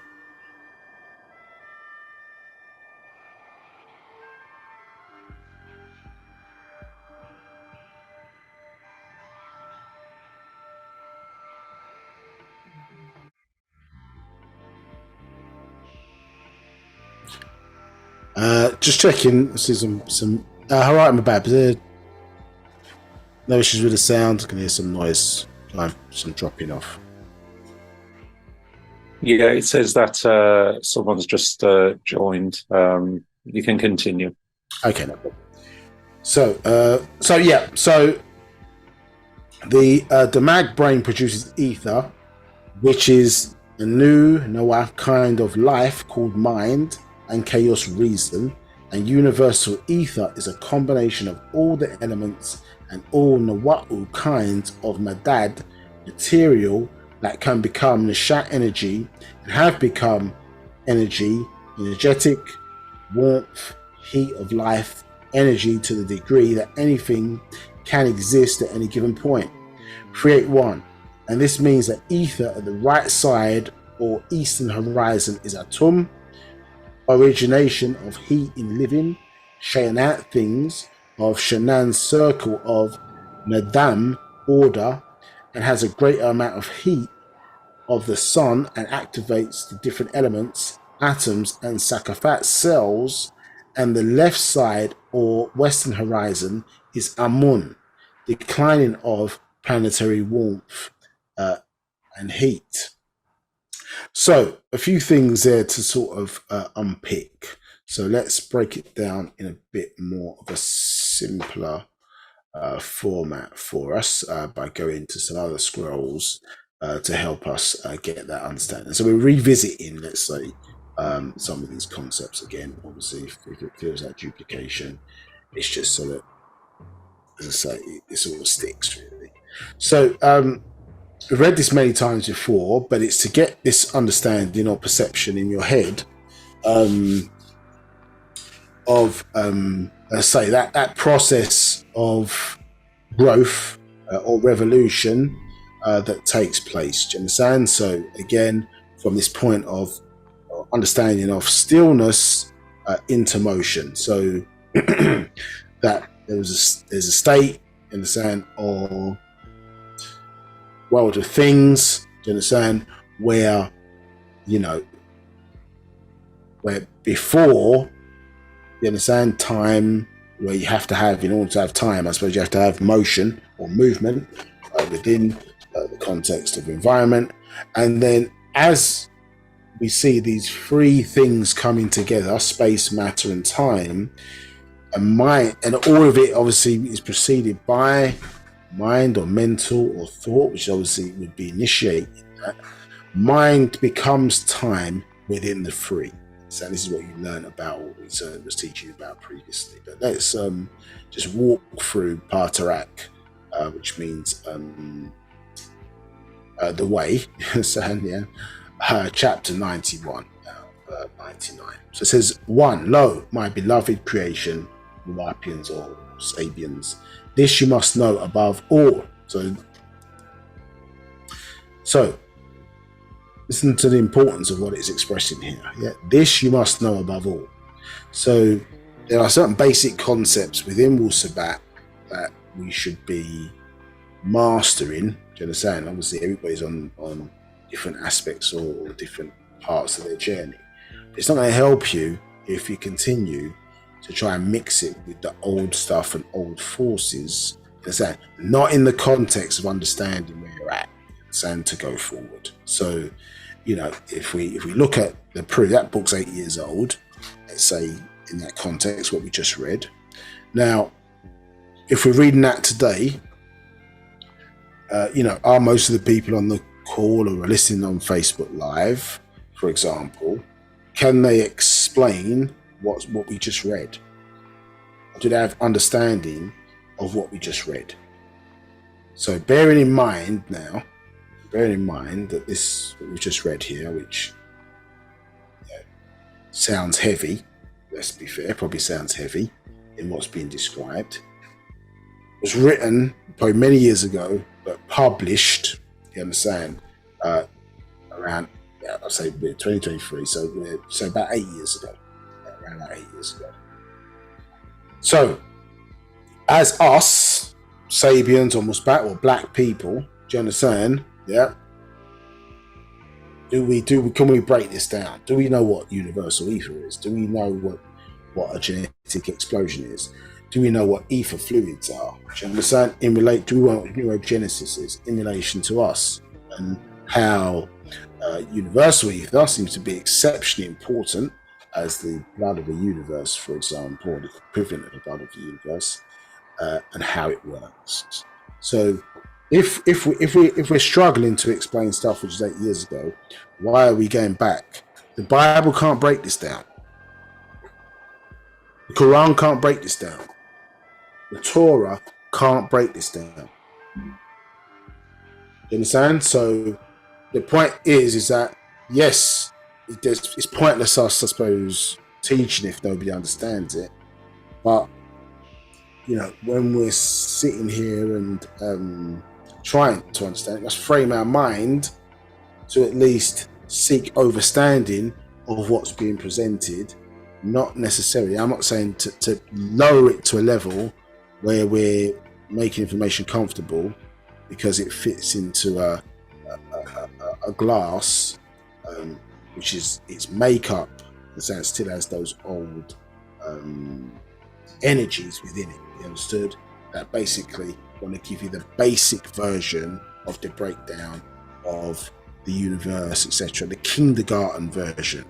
No, that was necessary for a certain point in time, but now you have to push yourself, understood, and elevate to get in the mindset of what's being taught or what they came to give, as opposed to what, you understand, what we wanted. And this is the day and time you're in now. You ain't got time to be the we wanted bit. You understand? For too much, and I'm not saying to say you can't go that way.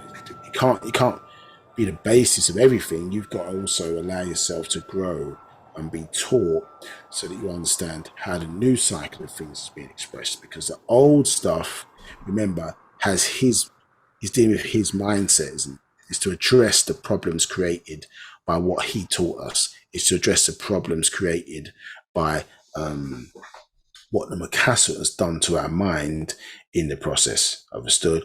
And it's not explaining to us, well, how did it go from our perspective? Do you understand? From the outside looking in, not necessarily just from the earth, understood? Yeah, looking outwards. So let's get into this in some deal. So before time is there was the first moment. Yeah, so as we expressed, time starts from a certain point in terms of how it's logged, yeah, or being recorded, understood, or its relevancy. And so here it talks about what's the first moment, and was dark, silent all. And in dark was born darkness, which birthed light. So here we can see this state of describing as stillness. Yeah, one may argue stillness, dark, silent all. And then out of that, you see motion and movement out of darkness. Understood? Which birthed then what is, so you've got movement in the dark, which one may describe as undetectable. But of course it happened because its result was that which was detectable. Understand? I.e., because it was birthed, meant that now it's visible. Understood? Yeah, on the material side. So we have this ultimate understanding of basic energy, and then matter, or the material world or the physical world. Yeah, so yeah, basic energy, we don't obviously is the source of energy, it birthed energy. Understood? Energy, and then understand here, energy energy not detectable or undetectable by modern day instrumentation, then detectable by, understand, or can be seen. Do you understand? But obviously, in order to get to this, something or no things took place to create some things. Understood? And so it's getting this kind of understanding in our minds, because society has you focused on the light in inverted commas, understood, and what you're being given is the whole of the spectrum. And our symbolism that is used, or the symbols that are used, allows you, or is trying to give you some overstanding. Do you understand? Yeah, some overstanding into the understanding, which is the light. It's trying to give you that to see, okay, well, this is how all this connects together. Do you understand? So it's forcing you, if you really tasking one's mind to understand what these symbols are doing, it's linking you into the darkness. Do you understand? Because that's what it represents, summarized state in that regard, and only for those obviously who are meant to see it. Do you understand? Really meant to understand it in that regard. Yeah. So basic energy doesn't impart any force. There's no motion or movement, but it gave birth to energy. Do you understand? Which in this context, is saying darkness. Then this denotes movement, and then birth the light, which obviously is movement, and that's how you detect it. Same thing again here. So in silent was born silence, which birthed noise. Understood? And in all was born pa-pa'ut, the all, which birthed things. Understand? So so again, things to us is our origin, where the rules of growth clearly start to apply. Do you understand? And even this element here, in the context of the above, understood, is before, is pre, is not the purpose of light. It starts, obviously, those rules are applying in terms of our growth journey. You understand? Now, as a result of that, yes, we see here that there's 9 points in time. Yes, and as we were touching on, I think last week, we can see, and most people are familiar with this or familiar with that clearly this bit we were ignorant to. So it wasn't calculating what was taking place in the darkness. This is why we're so ignorant, of how things came around. You understand? And what the simple mind wants you to do is say, well, all that relates to God. You understand? All that you're speaking about, or all of this that can be explained, all that is God. Or some terminology, Allah, or whatever the case may be. All that is God, and you should be content with that and not really explore, mindset, whatever, the power of, how it works, etc., of God within the monotheistic religion state. All you need to do is believe and have faith if you don't have the answers. Understood? But the reason why it's important and relevant to us is because as supreme beings, you're learning about the origin of you. You're not learning about the origin of some invisible being. You're exploring the origin of you as supreme beings. You understand? So we're not looking to worship. And one of the reasons why the part Ashutat, we don't do it anymore, is because when you read in a scroll referred to as the 9, you understand? Seek that out. There is a chapter in there on page 144. For those who seek out that book from your local Egypt store, and it's referred to as the one who are principles only. And so it's telling you in terms of our relationship with our ancestors, we don't prostrate.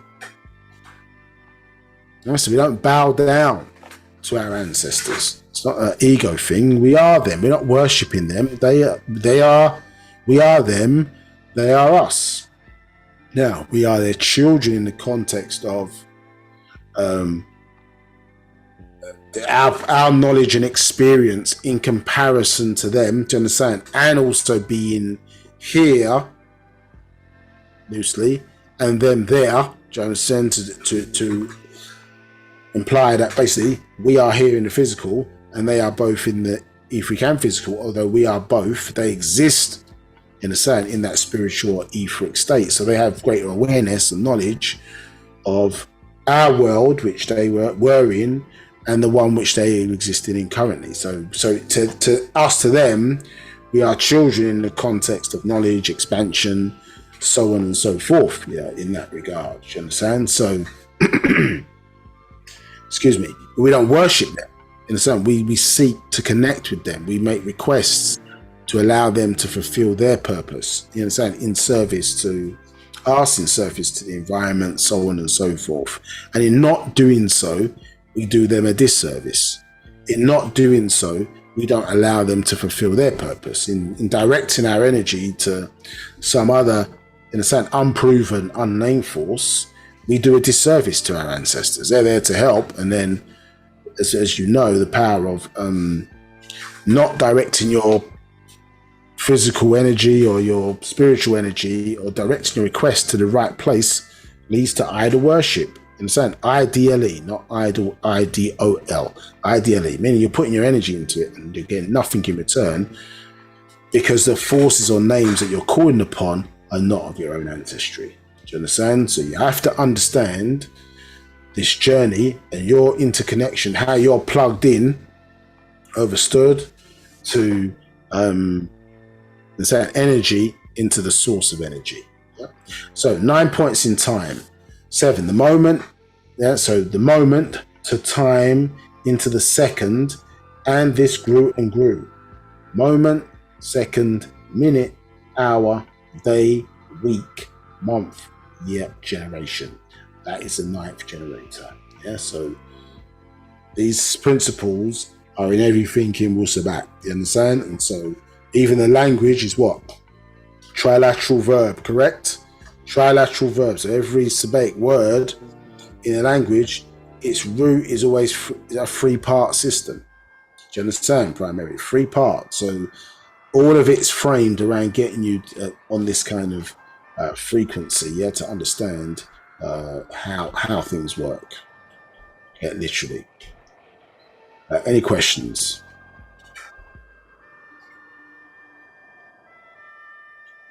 No questions.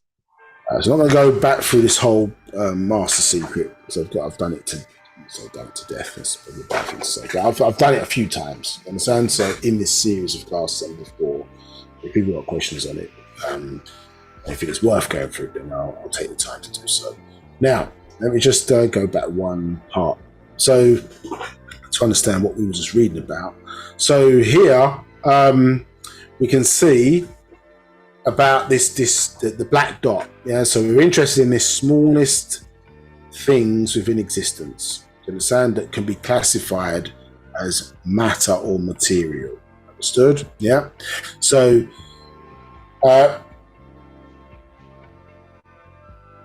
yeah, we'll stay there for the moment. 46. Yep, we're going to start from 46 on this master secret. It says, no, the real hakakat facts of the par chamem nakat, the black dot. It's 47. In natural nature and the science, nakatat dots are the smallest of all known particles of materials called matter. Now, let's just help us out here for our mind. Yeah. When we say physical, yeah, and when we say the word of matter, from their understanding and in the way in which they've framed it, based on knowledge, some knowledge that they got from us, understood, but maybe didn't fully understand it. So we end up with what we are today. So we've got material, and that starts from the first element, hydrogen, obviously all the way down to the 99th element, which they refer to as Einsteinium. Do you understand? In our context, you understand, obviously it's atom all the way to Amun, representing the 99 elements. Now, that represents the physical world and could be classified, yeah, as matter. Yes? Yeah, no, physical world, that is matter, or the starting point of matter. In, as it was expressed, so if you think about the symbol of the percentage sign, yes, the symbol of the percentage sign, its true meaning, really, or the symbolism behind it, is showing that delineation between, on one side, hydrogen, the physical, and the separation between that and, for lack of a better word, we're going to say etheric, understand, or the world of energy, more specifically. Yeah, so that distinction is hydrogen and then pre-hydrogen or subatomic particles, understood, is the world of energy. Do you understand? This is how in this society that hard stop, so to speak, is in this society, because their understanding was not that the black dot was the smallest thing in existence. Yeah, it was that the hydrogen element, yes, was the smallest thing within existence. Until in the 60s, they put these particles, or put 2 hydrogen elements, in fact 4, in fact, within a cyclotron and smashed them together at tremendous speeds, and found out that, well, they're not elements, because there are particles, they're made up of smaller particles, do you understand, sitting beneath what was being classified as hydrogen. Do you understand? So for your understanding and our understanding today, they thought the black dot, yes, was hydrogen, until they found out when they smashed those elements together, no, it's not the black dot, it's not the smallest thing, it's not the first point within existence. Do you understand? but they didn't communicate that to the world because they keep saying it's a theoretical. So when you was in school or whatever, they had this knowledge by way of the scientific experimentation, but didn't go in and change, you understand, all the periodic table and all that kind of stuff. They didn't do that. Understood and explain even from that point. So you grew up learning, if you did retain it, which many of us have not, let's be honest. They didn't change that understanding to give you context of how certain things came around. Understood. Now, the point is from our perspective, yes, from outside the planet looking in. Yeah, that's where our knowledge is coming from, outside. Understood? Yes. All particles are matter. So beyond hydrogen. Yeah, because it's all material to us. Yeah, there may be a hard line which we draw in terms of separation between different states of energy. Do you understand? Which we call planes or whatever, existence. Within that, got dimensions and so on and so forth. So we have various different systems of describing these nuances or separations between different energy types. Excuse me, understood. But it all matters to us. Understood? Because we are not ignorant of the darkness. Yeah? We came from the darkness. We are the darkness. Light represents a small part of it. We reflect, or should reflect, the rules, you understand, of natural nature, and should be an expression of that. And we should reflect order within those rules. Yeah, because we have the connection from the very origin of things. We are part. Yeah, and so by way of our vibration, by way of our blackness, understood, and the fact that we can reach those highest levels of vibration to the top and span the whole spectrum, however we should be living should be the highest standards for all human beings. Which is why, as I say, through the media and the television, yeah, they spend time humiliating us and sort of getting us to humiliate ourselves, yeah, and then we become our own worst enemy. You understand? Yeah. The twerk, yeah, you know what I mean? The supreme being in the making is twerking. You understand? Twerking culture, tattoo culture, rock star culture, you understand? Permeating itself across the world. Slut culture, permeating itself across the world, which is the polar opposite of being a supreme being. Do you understand? Understood? Or the behaviors, let's say it this way, the behaviors that basically take you on a pathway of ascension versus the pathways and then increase, you understand, your energy versus the behaviors that take you on a pathway of dissension and deplete your energy. Yeah. See, the ascension pathway means that our energy can never be used, yeah, for purpose not intended. We will not become a battery, you understand, for other lower forces to feed upon. Yeah, when we attain a certain level of transition, yeah, to 7, 8, and 9 ether. But when we're in the lower ether states, we can be a battery for other forces to feed on us in order to empower themselves. You understand? We subsist them in that context. It is the science of religion, yeah, as opposed to the art of it. So, to us, everything matters that's within existence. It all matters to us. But to those of the light, only the light matters to them. You understand? Yeah, only the visible matters to them. But to us, dark, light, the whole of it together matters. Yeah. Now, let's read again. So, in natural nature science, Nakatat dots are the smallest of all known particles of materials called matter. Excuse me, because in the Akal mind, it becomes matter, or in the mental, it is the material. So in what that is saying, I'm going to explore that through this class here, is that, remember the principle, as above, so below. So in the mind, there's no distinction between the makeup of what formulates a dream, for example, yeah, and what formulates what we call physical atoms. Understand? One is not more real than the other insofar as what they're made from. you understand? Yeah. So the basically thoughts are, in a sense, as physical as what the real world is as physical. It just happens to be there on a different state of vibration. One is a more thoughts, or the mental is on more finite forms of energy, as opposed to what we're calling the physical, yeah, which is a different type of energy configuration, which obviously is more dense. Does that make sense?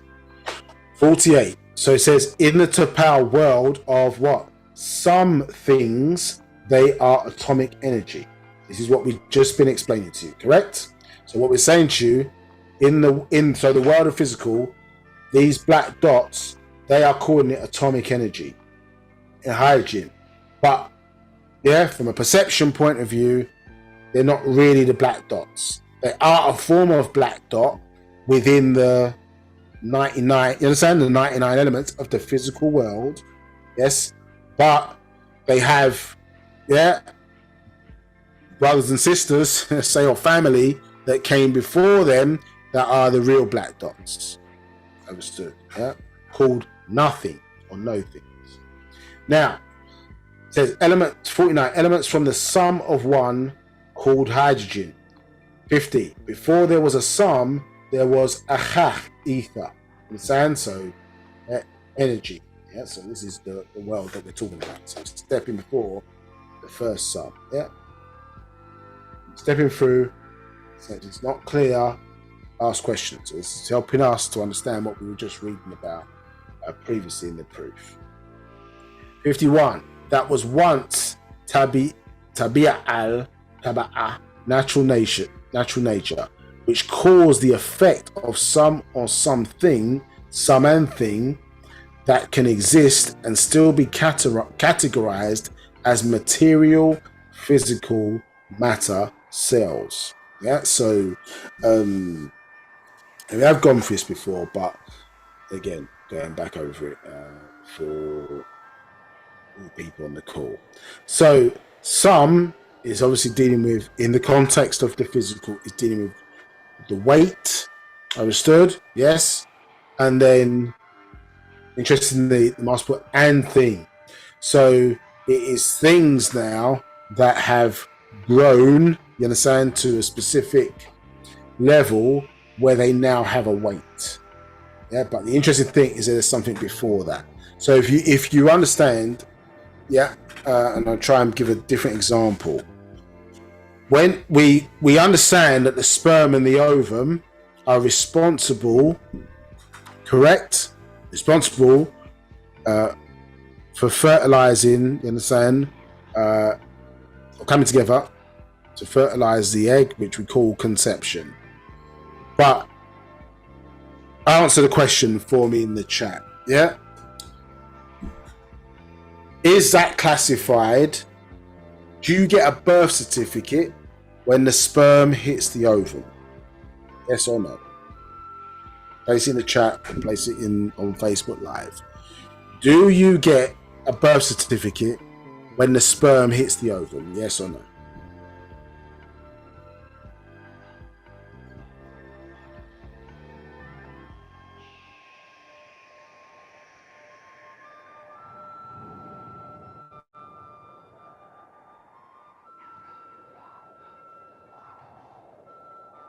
Yeah, do you get a birth certificate when when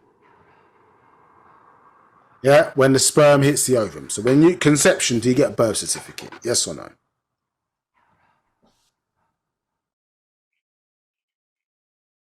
Can't see any feedback. Yeah.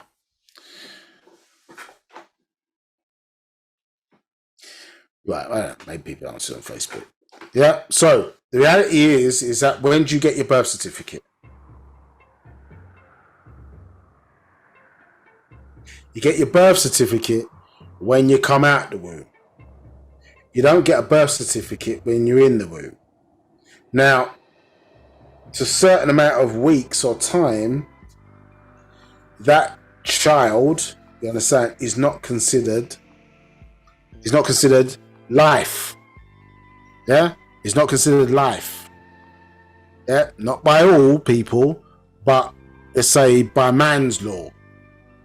And basically, if you terminate before a certain amount of weeks, it's different around the world. Yes, you're not guilty, according to the man's rules, understood, of murder, because that is not considered to be life. Yeah, beyond a certain point.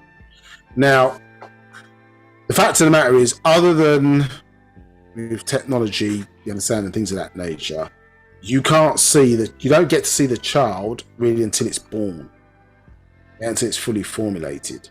You understand? So this is where now, yes, you become detectable in time and space, understood, according to this society. Yeah, because now when you're born, they log it, understand, in and give you. Then your time starts, of course, from when you're born, isn't it? Yeah, when you're born, that's when your time starts. You're given a birth certificate. You're logged in the physical. You are something. You are what? Somebody. You inherit certain rights. Understood? Yeah. So as a baby, you inherit certain rights. You're logged in the system. Someone's now tracking you. Not saying you wasn't tracked before, but it wasn't the same. Yeah. Now the point is that in ignorance, yeah, to some degree, yeah, you are basically something can only come from nothing or no thing or things. Yeah. So before there was a sum, which that first sum, the birth certificate, what do? They say, oh, my baby, for example, is whatever. Oh, £6. Oh, I was 11 pounds. Yeah, so even in this society, you're logging it by the sum, aren't you? You're saying, oh, boom, boom, boom. Yeah, baby's sum. The baby's this weight. Oh, it was born. Da da da da. This time. So that's the sum that's now been added to the thing. Because before the sum, you was a thing in the womb. The sperm and the ovum are considered a thing. Things not respected. If it can be killed, yeah, it's not respected, is it? If it can be killed up to a certain point, if you can be killed as a thing, it's not respected. But you can't get to something unless you're a thing. Yeah, so, but thing is really non-physical. That's how they're classifying it as. But we understand it to be physical. Yeah, so when we said darkness, understood, light, yeah, what you're really seeing here is what? Original matter becoming material. So basically basic matter or basic energy in this context here becoming material. You understand? Yeah, and then becoming physical, but then becoming matter. You understand? Because you started off in this kind of with no as a thing in that context. You understand? And this is, remember, all of this is taking place physically. We've not got into the pre-bit of that, which is in the mental state. This is describing still you here in the physical, but still not detectable. You understand? So again, material, physical, then matter. Obviously, then let's say getting to this point where some and thing come together, and so the baby is born now. You understand? Therefore, logged, weight, so on and so forth. You understand? And to some degree, we've not logged every week now in society. They do, but prior they wasn't logging all these particular. They're not logging it pre.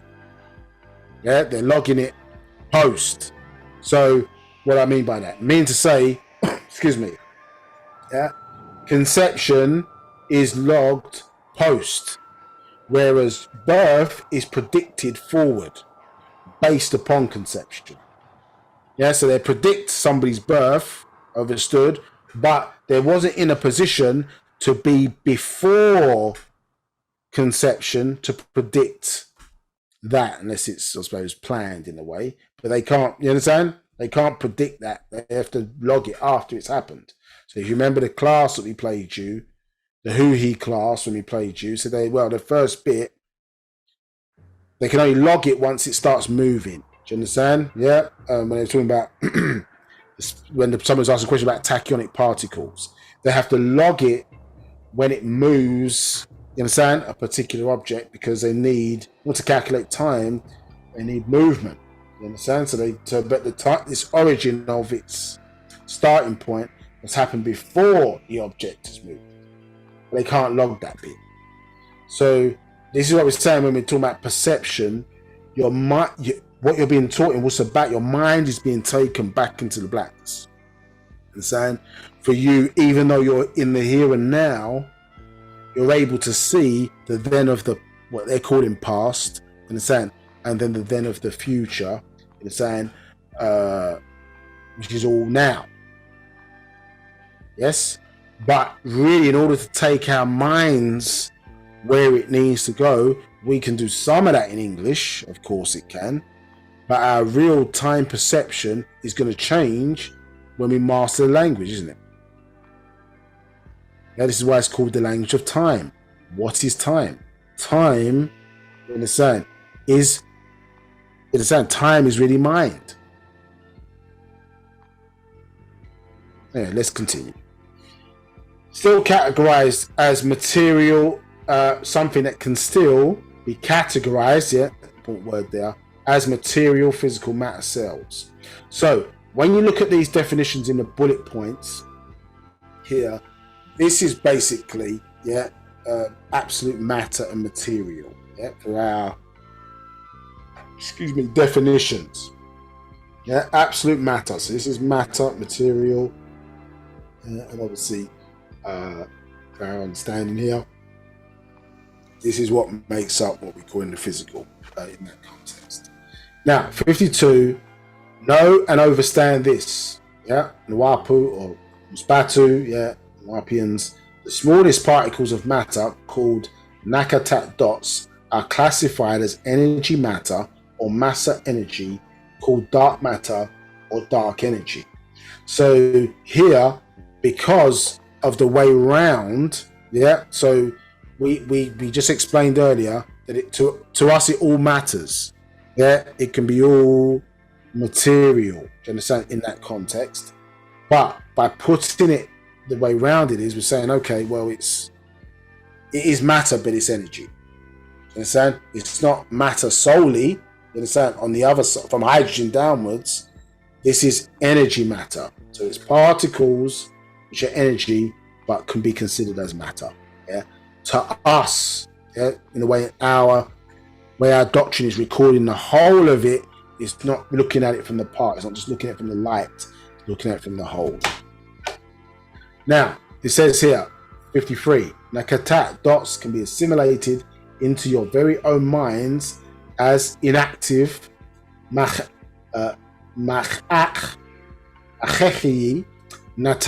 brain etheric seeds are in a state of condition between the science of something or absolute and the science of no thing, vacuum. So why we put the letters here absolute, so you can understand here that basically this is something, yes, and then when we put it together with the vacuum, understood, that's the world of things, do you understand, or no things. So what it's saying to you here is that the etheric seeds, or the smallest particles within existence that we can absorb, you understand, that we can process, exist within these two states of conditions. Brain etheric seeds exist between absolute material, you understand, and then effectively space, which is the vacuum. So there's nothing within that other than things, if it's makeup. So 54, this state of condition causes brain etheric seeds or neurotransmitters to be magas, magic and magnetic in effect, when they are activated by synapse or sparks in the brain. The synapse being the actual spaces between in which the neurons communicate with each other. 56. And when the science of absolute matter and the science of absolute vacuum coincide or become congruent with each other, there is a magical effect. A miracle-like action is the result. Brain seeds of ether can be brought forth, that can bring forth Sabab, reasoning, and Khawal, etheric being or oversoul, are a matter vacuum classification of existence by natural nature, because they bring matter and vacuum into creative unison, whilst also involving other opposites in tabi al-taba'a, natural nature, when necessary. Understand to overstand nature as it reveals itself, natural and unnatural. So as we have been trying to bang on, keep saying back the same thing all the time, overstood, that you as a supreme being, overstood, and why there's that association with the negroid and music is because of this power. When a person say a person has soul, and you understand, it can give the impression that that the person can dance on time, or you understand? Yeah, the person can dance in time with the rhythm of the music or whatever. Yeah, which is one aspect. But what are you doing? Yeah, what are you doing? You're basically bringing your body. Understand? So you're hearing the music. You're bringing your body in sync, overstood, with effectively the two, the sound being made and the non-sound. Yeah, we were talking about this last week. The musician, and we played a class again. Let's keep going back. We played a class, remember, leading up to this, you remember, where the musician was speaking, was asking Baba a question, the master teacher a question, and he's saying, well, I feel it more in the rest than the beat. I feel, and then Baba's explaining that's where the soul is, in the rest. Yeah, and now you're seeing, well, in the vacuum part, well, in the absolute vacuum is the world of things. That's the link back to, you understand, the origin of things, back to the mental for us. So a being who is bringing it, the two things in unison with each other. Yeah, who's bringing the two things together? Yeah, that's us as a supreme being bringing. In the sound of the mind is bringing the two things, the two states, I should say, in unison with each other. Understood? Which then allows what? It causes brain etheric seeds, these smaller particles, you understand, to become activated. That is what was being expressed.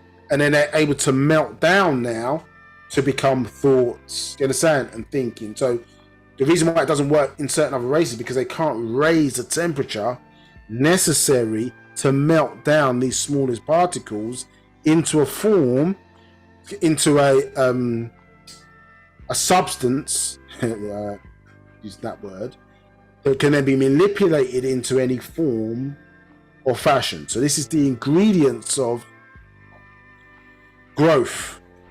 You understand? Where, as I say, if it all goes, if everything that we're seeing here is a manifestation of thought forms and thinking, then before it became a form, it was in a state where it was formless. You understand? And somebody's able to take these things, you understand, or this material, and basically manipulate it, excuse me, and grow it into any form that is necessary. You understand? Now, when we start really reading this, you think, well, why are we struggling to produce anything? Our mind has been trapped or conditioned into a certain state of thinking, which has limited not only our growth, but our ability to not only to change our conditions, but control our conditions.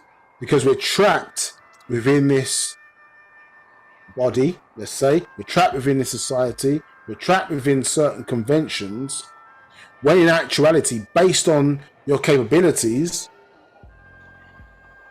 they're saying, well, you can think yourself into any condition possible, isn't it? You can change your environment just by thinking about it.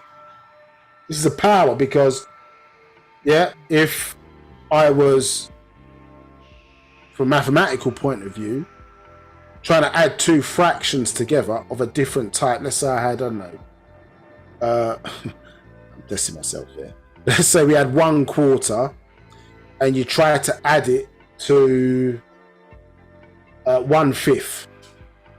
Okay, if you had 1/4 in fraction, you try to add it to 1/5. What do you have to do first? Isn't it? You have to change the numbers below the horizontal line on the fraction. You have to convert them basically into what they call the lowest common denominator, and then you create the lowest common denominator. So you have to change it into a form that basically they can at a point where they can be pulled back to a lower or previous state that allows you to add them together. You understand? So you have to make it in a more, maybe the word is more simple form, more basic form. But basic to us, remember, doesn't mean simple. Understood? Really is stripping back layers where, you understand, you're able to manipulate it at that state. So if I want to add, let's say, whatever it is, a 1/4 and a 1/5, do you understand? As you know, we times the bottom number to turn it into a number. They both can be converted into something that can be added together. So maybe, I don't know, like 4 and 5, isn't it? They both go into 20. Do you understand? Equally, for example. So you convert into a form where now, okay, it can be manipulated now. We can add these two things that appear and seem to be different together.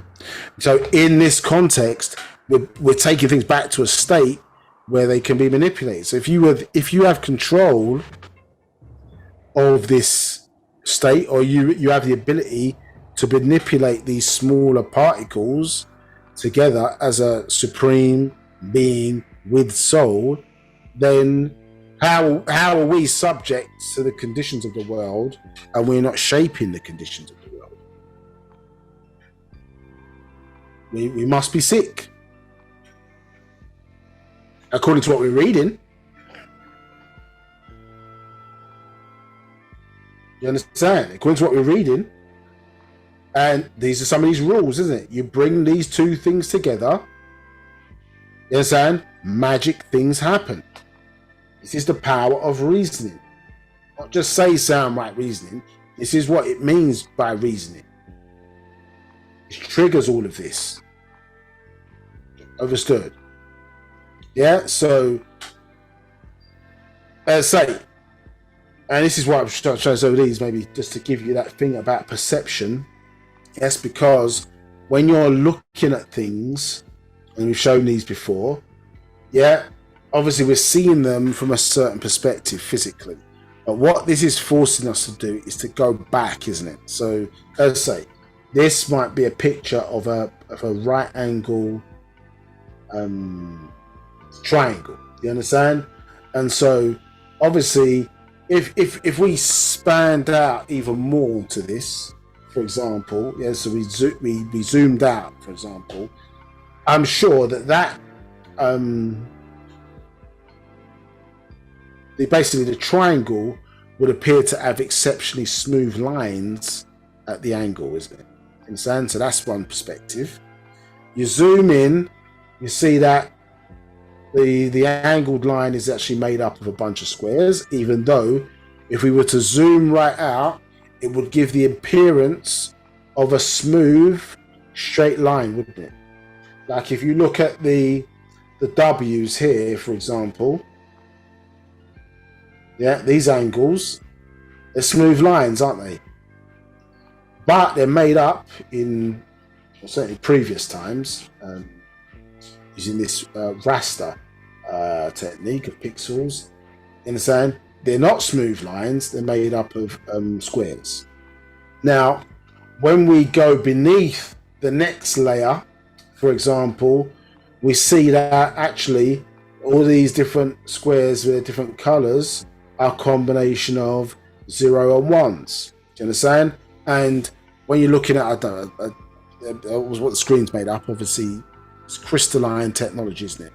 And they're firing electrical impulses at different frequencies, understood, to excite these crystals or the atoms within the crystals, and determine on the level of vibration will express a certain color, understand, versus another type of color, understand, which can be recorded obviously in these zeros and ones, which is effectively a mode of 0 is off, 1 is on. Do you understand? In the context of what we're looking at here.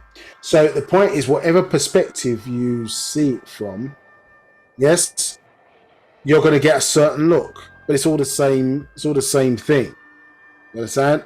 With different layers added on.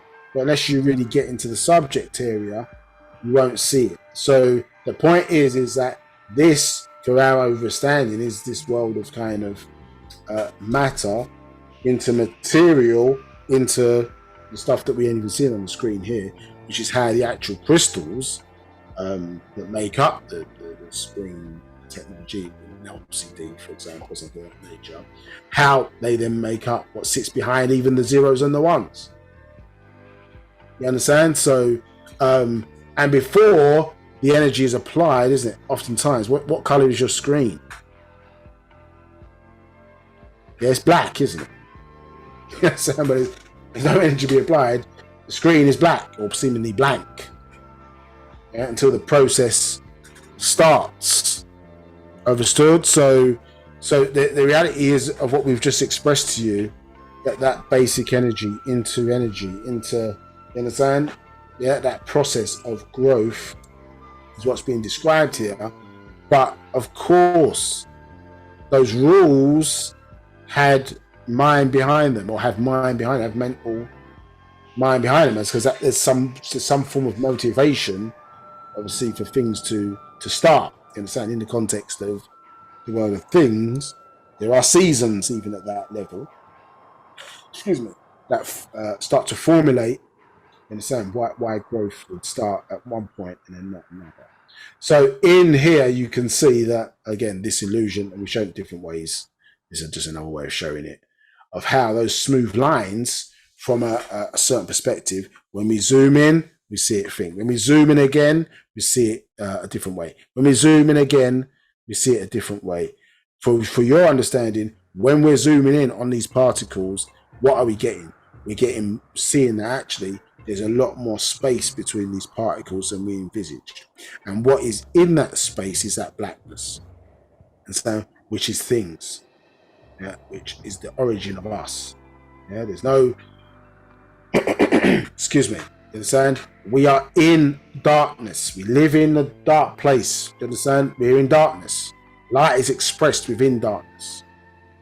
Yeah, but the backdrop of it, you understand, which is ignored, overstood, yeah, you can't be ignorant of. Yeah, especially a Nagaru. You can't be ignorant of the blackness. Yeah, you're supposed to know.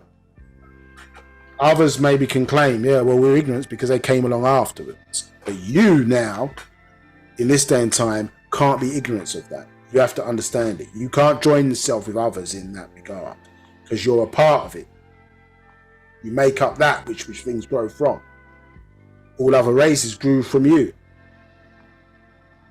Yeah, so you have a different set of responsibilities than others. So you can't lump yourself in with them, even if to make a society function, you've got a different pathway to others as they have a different pathway to you. So it's all about your perception and how we're seeing things. Yeah, to read task our mind to whatever the master is teaching in this context of Wu-Sabat. Let me master it. Let me understand it. Let me rise. You understand? Let me rise to receive the outformation, to be informed. Informed is to know. Informed is that we've adjusted and changed, and that we're obviously in aligned again with our knowledge and our ancestral forces. Do you understand? So this bringing together of these two states, do you understand? Bringing together of these two states is exceptionally powerful. Do you understand? Which obviously you of course do naturally. because you understand, you don't have a diseased mind. You're able to think, you're able to reason. But now you get the definition of reasoning as it relates to us. It separates you from all other races on the planet. Understand?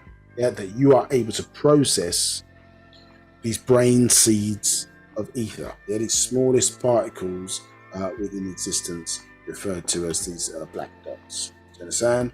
And why the deity, as you see here, you understand? Meditat, you understand? Merit, they call Merita or Meditat, you understand? Yeah, why she's important. Yeah, because, principle of Meditat is because it's denoting this kind of, cosmic song that's playing, do you understand? Which we have to, orchestrate. Yeah, which we orchestrate. Remember, chronomy is where the conductor, when they're giving instructions to an audience, the moving of their hands, is known as chronomy. Yeah, so that principle in us, obviously, or this ability to bring these cosmic forces into unison with each other to facilitate the progression of the mind being able to express itself forward, understood, is the inherent, obviously, ability of us as supreme beings. It was 9 ether beings in this context. So, as you see, this is that being expressed, obviously, in the context of these brainific seeds, making this, obviously, transition between the space, which is the synapses, and the synapse these transmitters. So this is this Negro ether genesis being described, you understand, and this in its simplest forms, us being able to process, as I say, these smallest particles, as I'm referred to as, obviously, energy, but also referred to as ether in this context. Do you understand? Any questions? So we've gone through a bit now.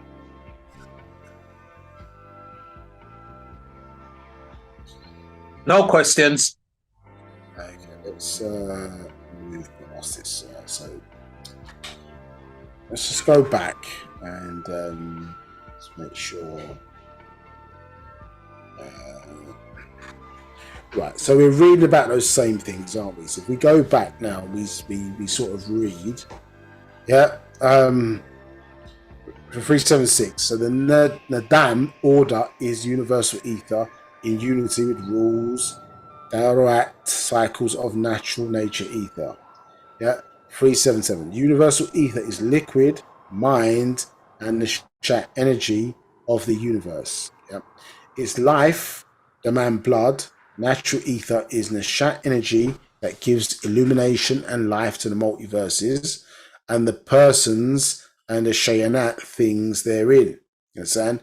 As the Mach brain synapses magnetically and magically come together and unite to produce the Mag brain, some of them melt down during this unifying process into ether and neurogenesis, growing brain Sakafat cells, creating new neural pathways, and the ether mind reason starts creating, growing, and developing the body of the organism that the brain needs to have for survival and support, and how to harness your brain neuroplasticity to enhance neural pathways and the neuroscience of Napa, Wu-Sabat, which activates sleeping brain cells.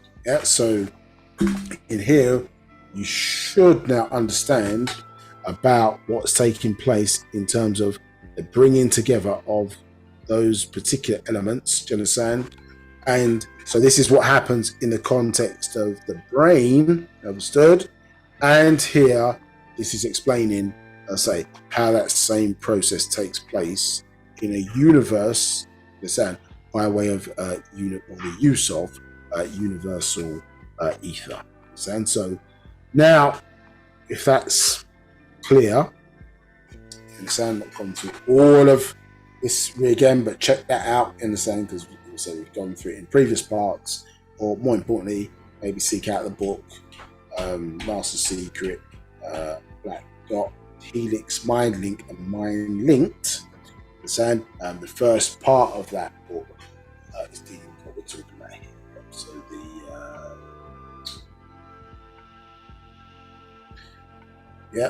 which is this part here, the Black Dot. This particular chapter. And this is what, again, we were talking about, I think, last week. So this is saying to you all the things. This is again, not to go into this too much, but the first start, remember, of your spiritual journey is negation, isn't it? You're stripping back all of these different layers. Understood? Yes? Stripping back all these different layers. So by saying what you're not, you're then left with what you are. Do you understand? And so what the Master Teacher explaining here, remember, is all these different elements. Well, I'm often asked, who am I to you? So again, context. And then I'm more than this. I'm more than that. And so remember, we are more than a para, re, aha. We talked about last week, temple of sun and moon. But what is he left? What he left with? You understand? Which, so we go to make that point. What is he saying it is? Well, what are you then? Yeah, so he's saying what am I? Said, well, what are you called? Yeah, so we can go to last. So the point I said, it's a 90. So what are you? A 90%er. Now who and what are you? So I have to tell you what the person's not, well, I'm left with who are you? A 90%er. You understand? Well, who's the 90%? The 90% is dark matter, isn't it? Dark energy. 10% is the world of light, which makes up the whole. Understood? Yeah. So there's not really separation, but I mean within the darkness, obviously, is the physical world or light. It's built on, we say, on top, below, whatever. We're saying, or within, maybe a better way to describe it as, because all these different particles are, you understand, from an energy perspective at least, they're occupying the same space. Do you understand? And some are, swirling around each other, moving in orbits, so on and so forth. So when the Master is explaining who now in this expression here, in this Master Secret, we're saying I'm of the 90%, isn't it? The 90% is the dark matter. Yeah? Dark matter. What have you created? Black holes. What are they used for? Consumption of light. Do you understand? Will your black holes consume all things in time? Yes. What of your own existence? The 10% will be consumed. That is all. That is some things. Yeah? And you, 90% of what of you? As I stated, I'm called dark matter. Only 10% of light exists within me. So, you understand? The Master Teacher expressing to you what he is, but it's also what we are as well. Do you understand? Yeah? And what we're reading about here, why it's important to say to raise our level to be informed, not in that guy. So, will you ever be consumed? I am the Chamem Akal, black mind. I am Pa'ut. As Pa'ut, all. I am. I exist only as you think in your mind of Kawan existence. Yet I am nothingness, from which comes things. I can't be consumed as Pa'ut, all. So in this state, understood, yeah, excuse me, the light can never outshine the darkness, and it's constrained in its expression, yes, because what? Black holes consume light. Yeah, its expression is limited. Even light at light speed is constrained. Who is it constrained by? It's constrained by the sun, the woman, in the form of basic energy. The sun, and as dark matter, which limits light speed to a certain level of expression. So us in our state can't be touched by these lower forces in that regard, because they can never, the things that are in place, or we put in place, excuse me, keep the light controlled. It's necessary, understood, of course, but it's not even close to being the whole. It's definitely part. You understand? So, and they're not separated in that context, but we understand, of course, that light is chaos. You understand? And the blackness is order. Yeah. Just as a reminder before we step into those other things of what we're speaking about, so it's not too confusing. So, I won't go into this loads, but clearly there are different types of ether. So you're learning here about universal ether and its role in the context, like the blood in a universal most in this context, but it's getting you to understand there are different types of ether. So ether really, as you see, synonymous there with energy, but it's also the mechanism really that allows energy to move from one place to another, for lack of a better word. Do you understand? It's the mechanism that allows energy transference. You understand? Even as energy. That's so like that in like a network, understood, of energy wires that different type needs, as I say, to move, to power things, understood, in that regard. Ether provides that network in that regard. And of course there are different types of ether to facilitate different amounts, types of energy necessary to power a particular activity or action. Understood? Now, here we can see in Holy Tablets expression that, and this is I say, Holy Tablets is 1996. So there are different. So it introduced different types of ether into our thinking, and then natural ether energy and books of that nature introduced even more different types of ether into our thinking, describing them for their attribute purpose. Do you understand? But it's all the same type or source of energy that's being utilized or used. Yeah. So as you see, you've got you classify it as electricity, let's say, as one power source. Do you understand?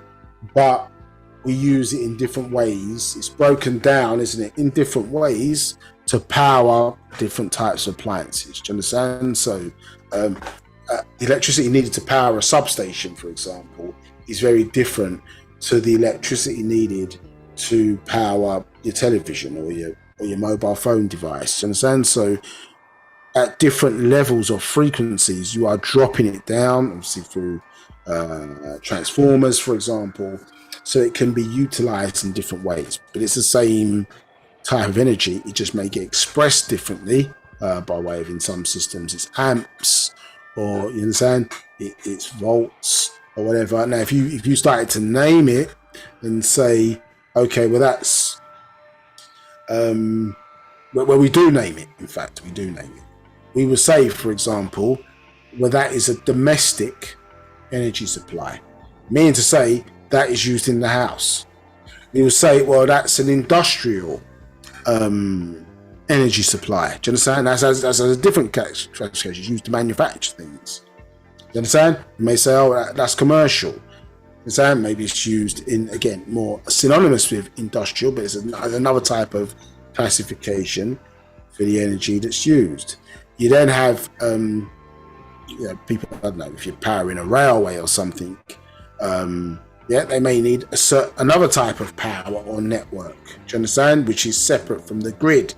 So they classify that maybe differently because they need to have their own isolated network that's powered by the main network in order to facilitate high levels of power, do you understand? And so you have different types of even connections which then power these separate networks, you understand? So in different countries they'll be called different things. So this classifying of even this, in this context, just electricity, it is classified in certain ways for different purposes, do you understand? What you were learned about or being informed about by way of the Outformation brought to us by master teacher Nabab Yaanuwn was being informed about these are the types of energies that, or ethers, that power the human body and processes within the human body. You understand? And so you will learn about this. Listen, I mean, well, even before the Holy Tablets, you understand, Science of Healing and different other books. But in the Right Knowledge series now, it's being classified even in more detail for you. So this is where it's going into how things are powered. Yes, how things are powered. So here you can see, yeah, in a simplistic form, I would say, the physical plane consists of dense chemical regions of solid, liquids, and gases. Yeah, 253. The etheric region consists of the 4 higher physical ethers. 254. Ultra gaseous matter. 255. Life force ether. 256. Light ether. And 257. Mental ether. You understand? Yeah. Now, interesting enough, as we talk about these different levels and layers, this obviously expressed this way. Remember the bridge between religion and reality at that time. Sumerian doctrine, learning about that. So using this term Anu, William L, the Most High, the highest. Yeah. So these elements here, these 4 physical ethers, it says the attribute of Anu, Elian, El, the Most High, the highest. You understand? Obviously, in ancient Egypt, the equivalent of that, or today, how we express it, we say Ra'ye. You understand? Anu is Ra'ye in ancient Egypt. It's saying 259, formed on higher planes. 260, step down to become your intuition, the intuition of a human being. The intuition of human beings stepped down into consciousness and became his character. 263, his living soul. So again, what you're seeing there is that you're seeing things, you're seeing some things even before they were things. You're seeing some things, you're seeing things, before they were some things. Yeah, you're seeing things before they were some things. Yeah, how there's this process of growth or layers being added, yes, to what the thing is. Understand? And so we must study all of the growth to understand, yeah, how we got here and that correlation that we've been talking about for 20 odd parts. This correlation, this interlink, yeah, it's not separated. There's layers being added to what we're describing. Now, just for time purpose, we'll do one of these ethers and we'll continue to explore it in the next part of this class. Yeah, so let's go through one. So what we've been talking about, you see, it makes a bit more sense. So all this is to help you to understand universal ether. Yeah, so the blood is a sense of the universe. So 264, the ultra gaseous matter ether is what? Is the most dense.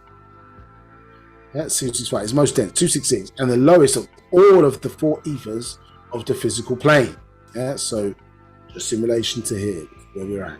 267, the ultra gaseous matter ether.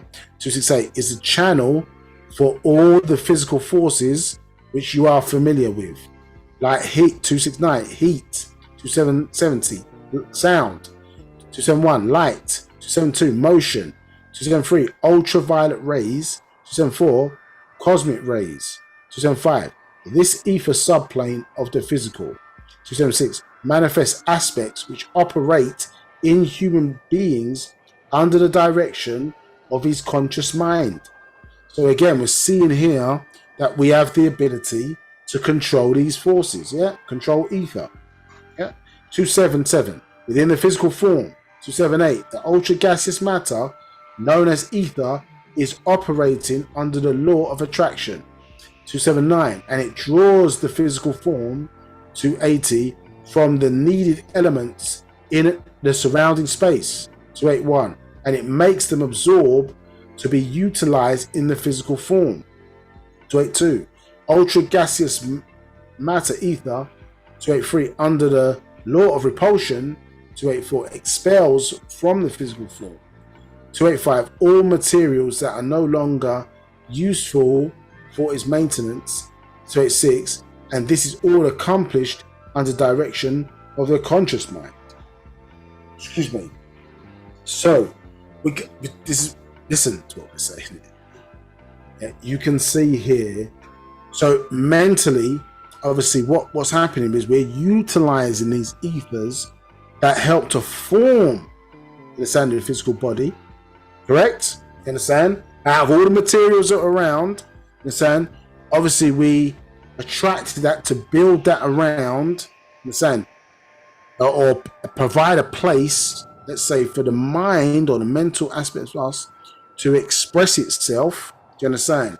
And then within that, understand, between the two, conscious and subconscious, mentals, we're controlling these forces that basically bring in the power that's needed for the body, understood, and then expel stuff that's not needed or is excess. Do you understand? And so that process, even now, you think about it in its very lowest form, when you take in food, yes, you what? Consume it, understand? It goes through a process which requires energy, called digestion. Do you understand? You strip out all of the necessary nutrients that you need, and then what happens? You expel, the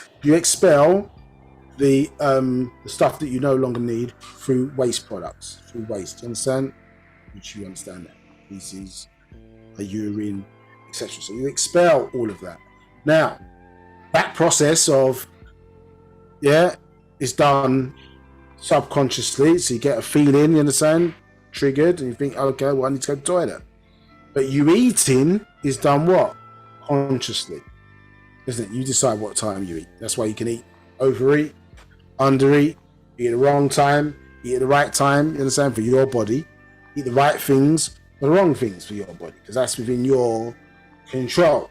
Understood? But when you go to the toilet, you know what I mean? That you're triggering certain processes, isn't it? Yeah, for that expert, and it works again in the cycles of the environment that we're in, isn't it? Yeah, circadian rhythm. There's an expulsion period, and which is tied into a number of different cycles, isn't it, that take place, i.e., the tides of the planet. Do you understand?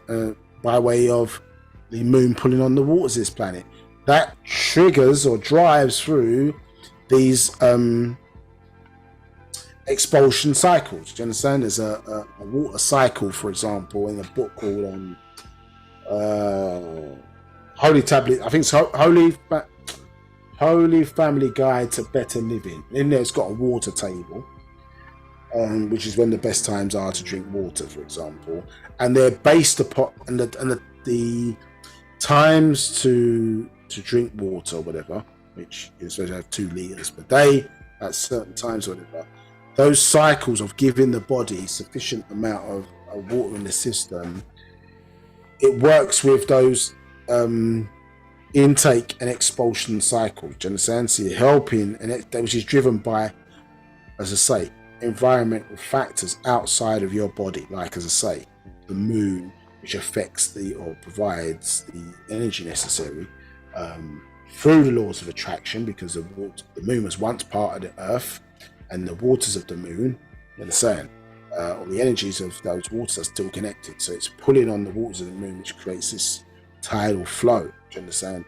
Which again, even in us, creates that expulsion, inhalation and expulsion system. It's like all of it a form of breathing, in fact, or that in terms of that pulsing that's taking place. But this is one type of ether, I say, that you learn about, that is triggering, it's basically brought in congruence, you understand, with the mind. You understand? Even in this instance, it's conscious and subconscious working together, you understand, but it's driven by the mind. You're reading about it's bringing into absolute matter and absolute vacuum together. Magical things obviously start to happen. Okay, we've gone on a bit there, so a little bit over. Any questions? Since there wasn't any today, so maybe what we're teaching is a little bit heavy. But no, there are no questions. Okay, so maybe there are on Facebook, which we'll pick up afterwards. Okay, in that regard, then we'll close out. I think that's a useful place to stop for now. Seems there'll be more parts. Trying to get this a final one, but seems there'll be more parts to this to get us through this section. Seeking, obviously, it's of use to people. If not, please shout and say you don't. So I'm just referring to my calendar just to inform the next classes. So the next class will be, or should be, the 3rd of December. That's the next one, and then after that will be maybe the 17th or maybe the 10th, just because of the period. We may bring it forward a bit, but we'll let you know. So please keep an eye on your emails and things of that nature. So it'll be the 3rd or the 10th, or it might be the 3rd and the 17th. So we'll see. Just in terms of the approaching this sort of end of their year, and in that regard. Okay. All guests, family, whatever the case may be, thank you for attending today. Trust that you've found it useful. And if there are any questions, I suppose hold them either for the next class or shout us on socials, either on our YouTube channel, Facebook, or email address, which is shown on both of those. Yeah, so we'll catch you next time to explore this in greater detail. The books that you've referenced, if you do want them, obviously check out, or you can go to the website. United Sabians are worldwide. Also, details are found on our YouTube and Facebook pages. And then, as I say, you can find that local class near you, support the store, whatever, if you need to get books, things of that nature to advance your studies further. Yeah, or check out other classes as well, and some of the videos on the YouTube channel, which will help you, as I say, to get to where we're talking about in terms of these subject areas. Yeah. Okay, all take care, and we will see you soon. Okay.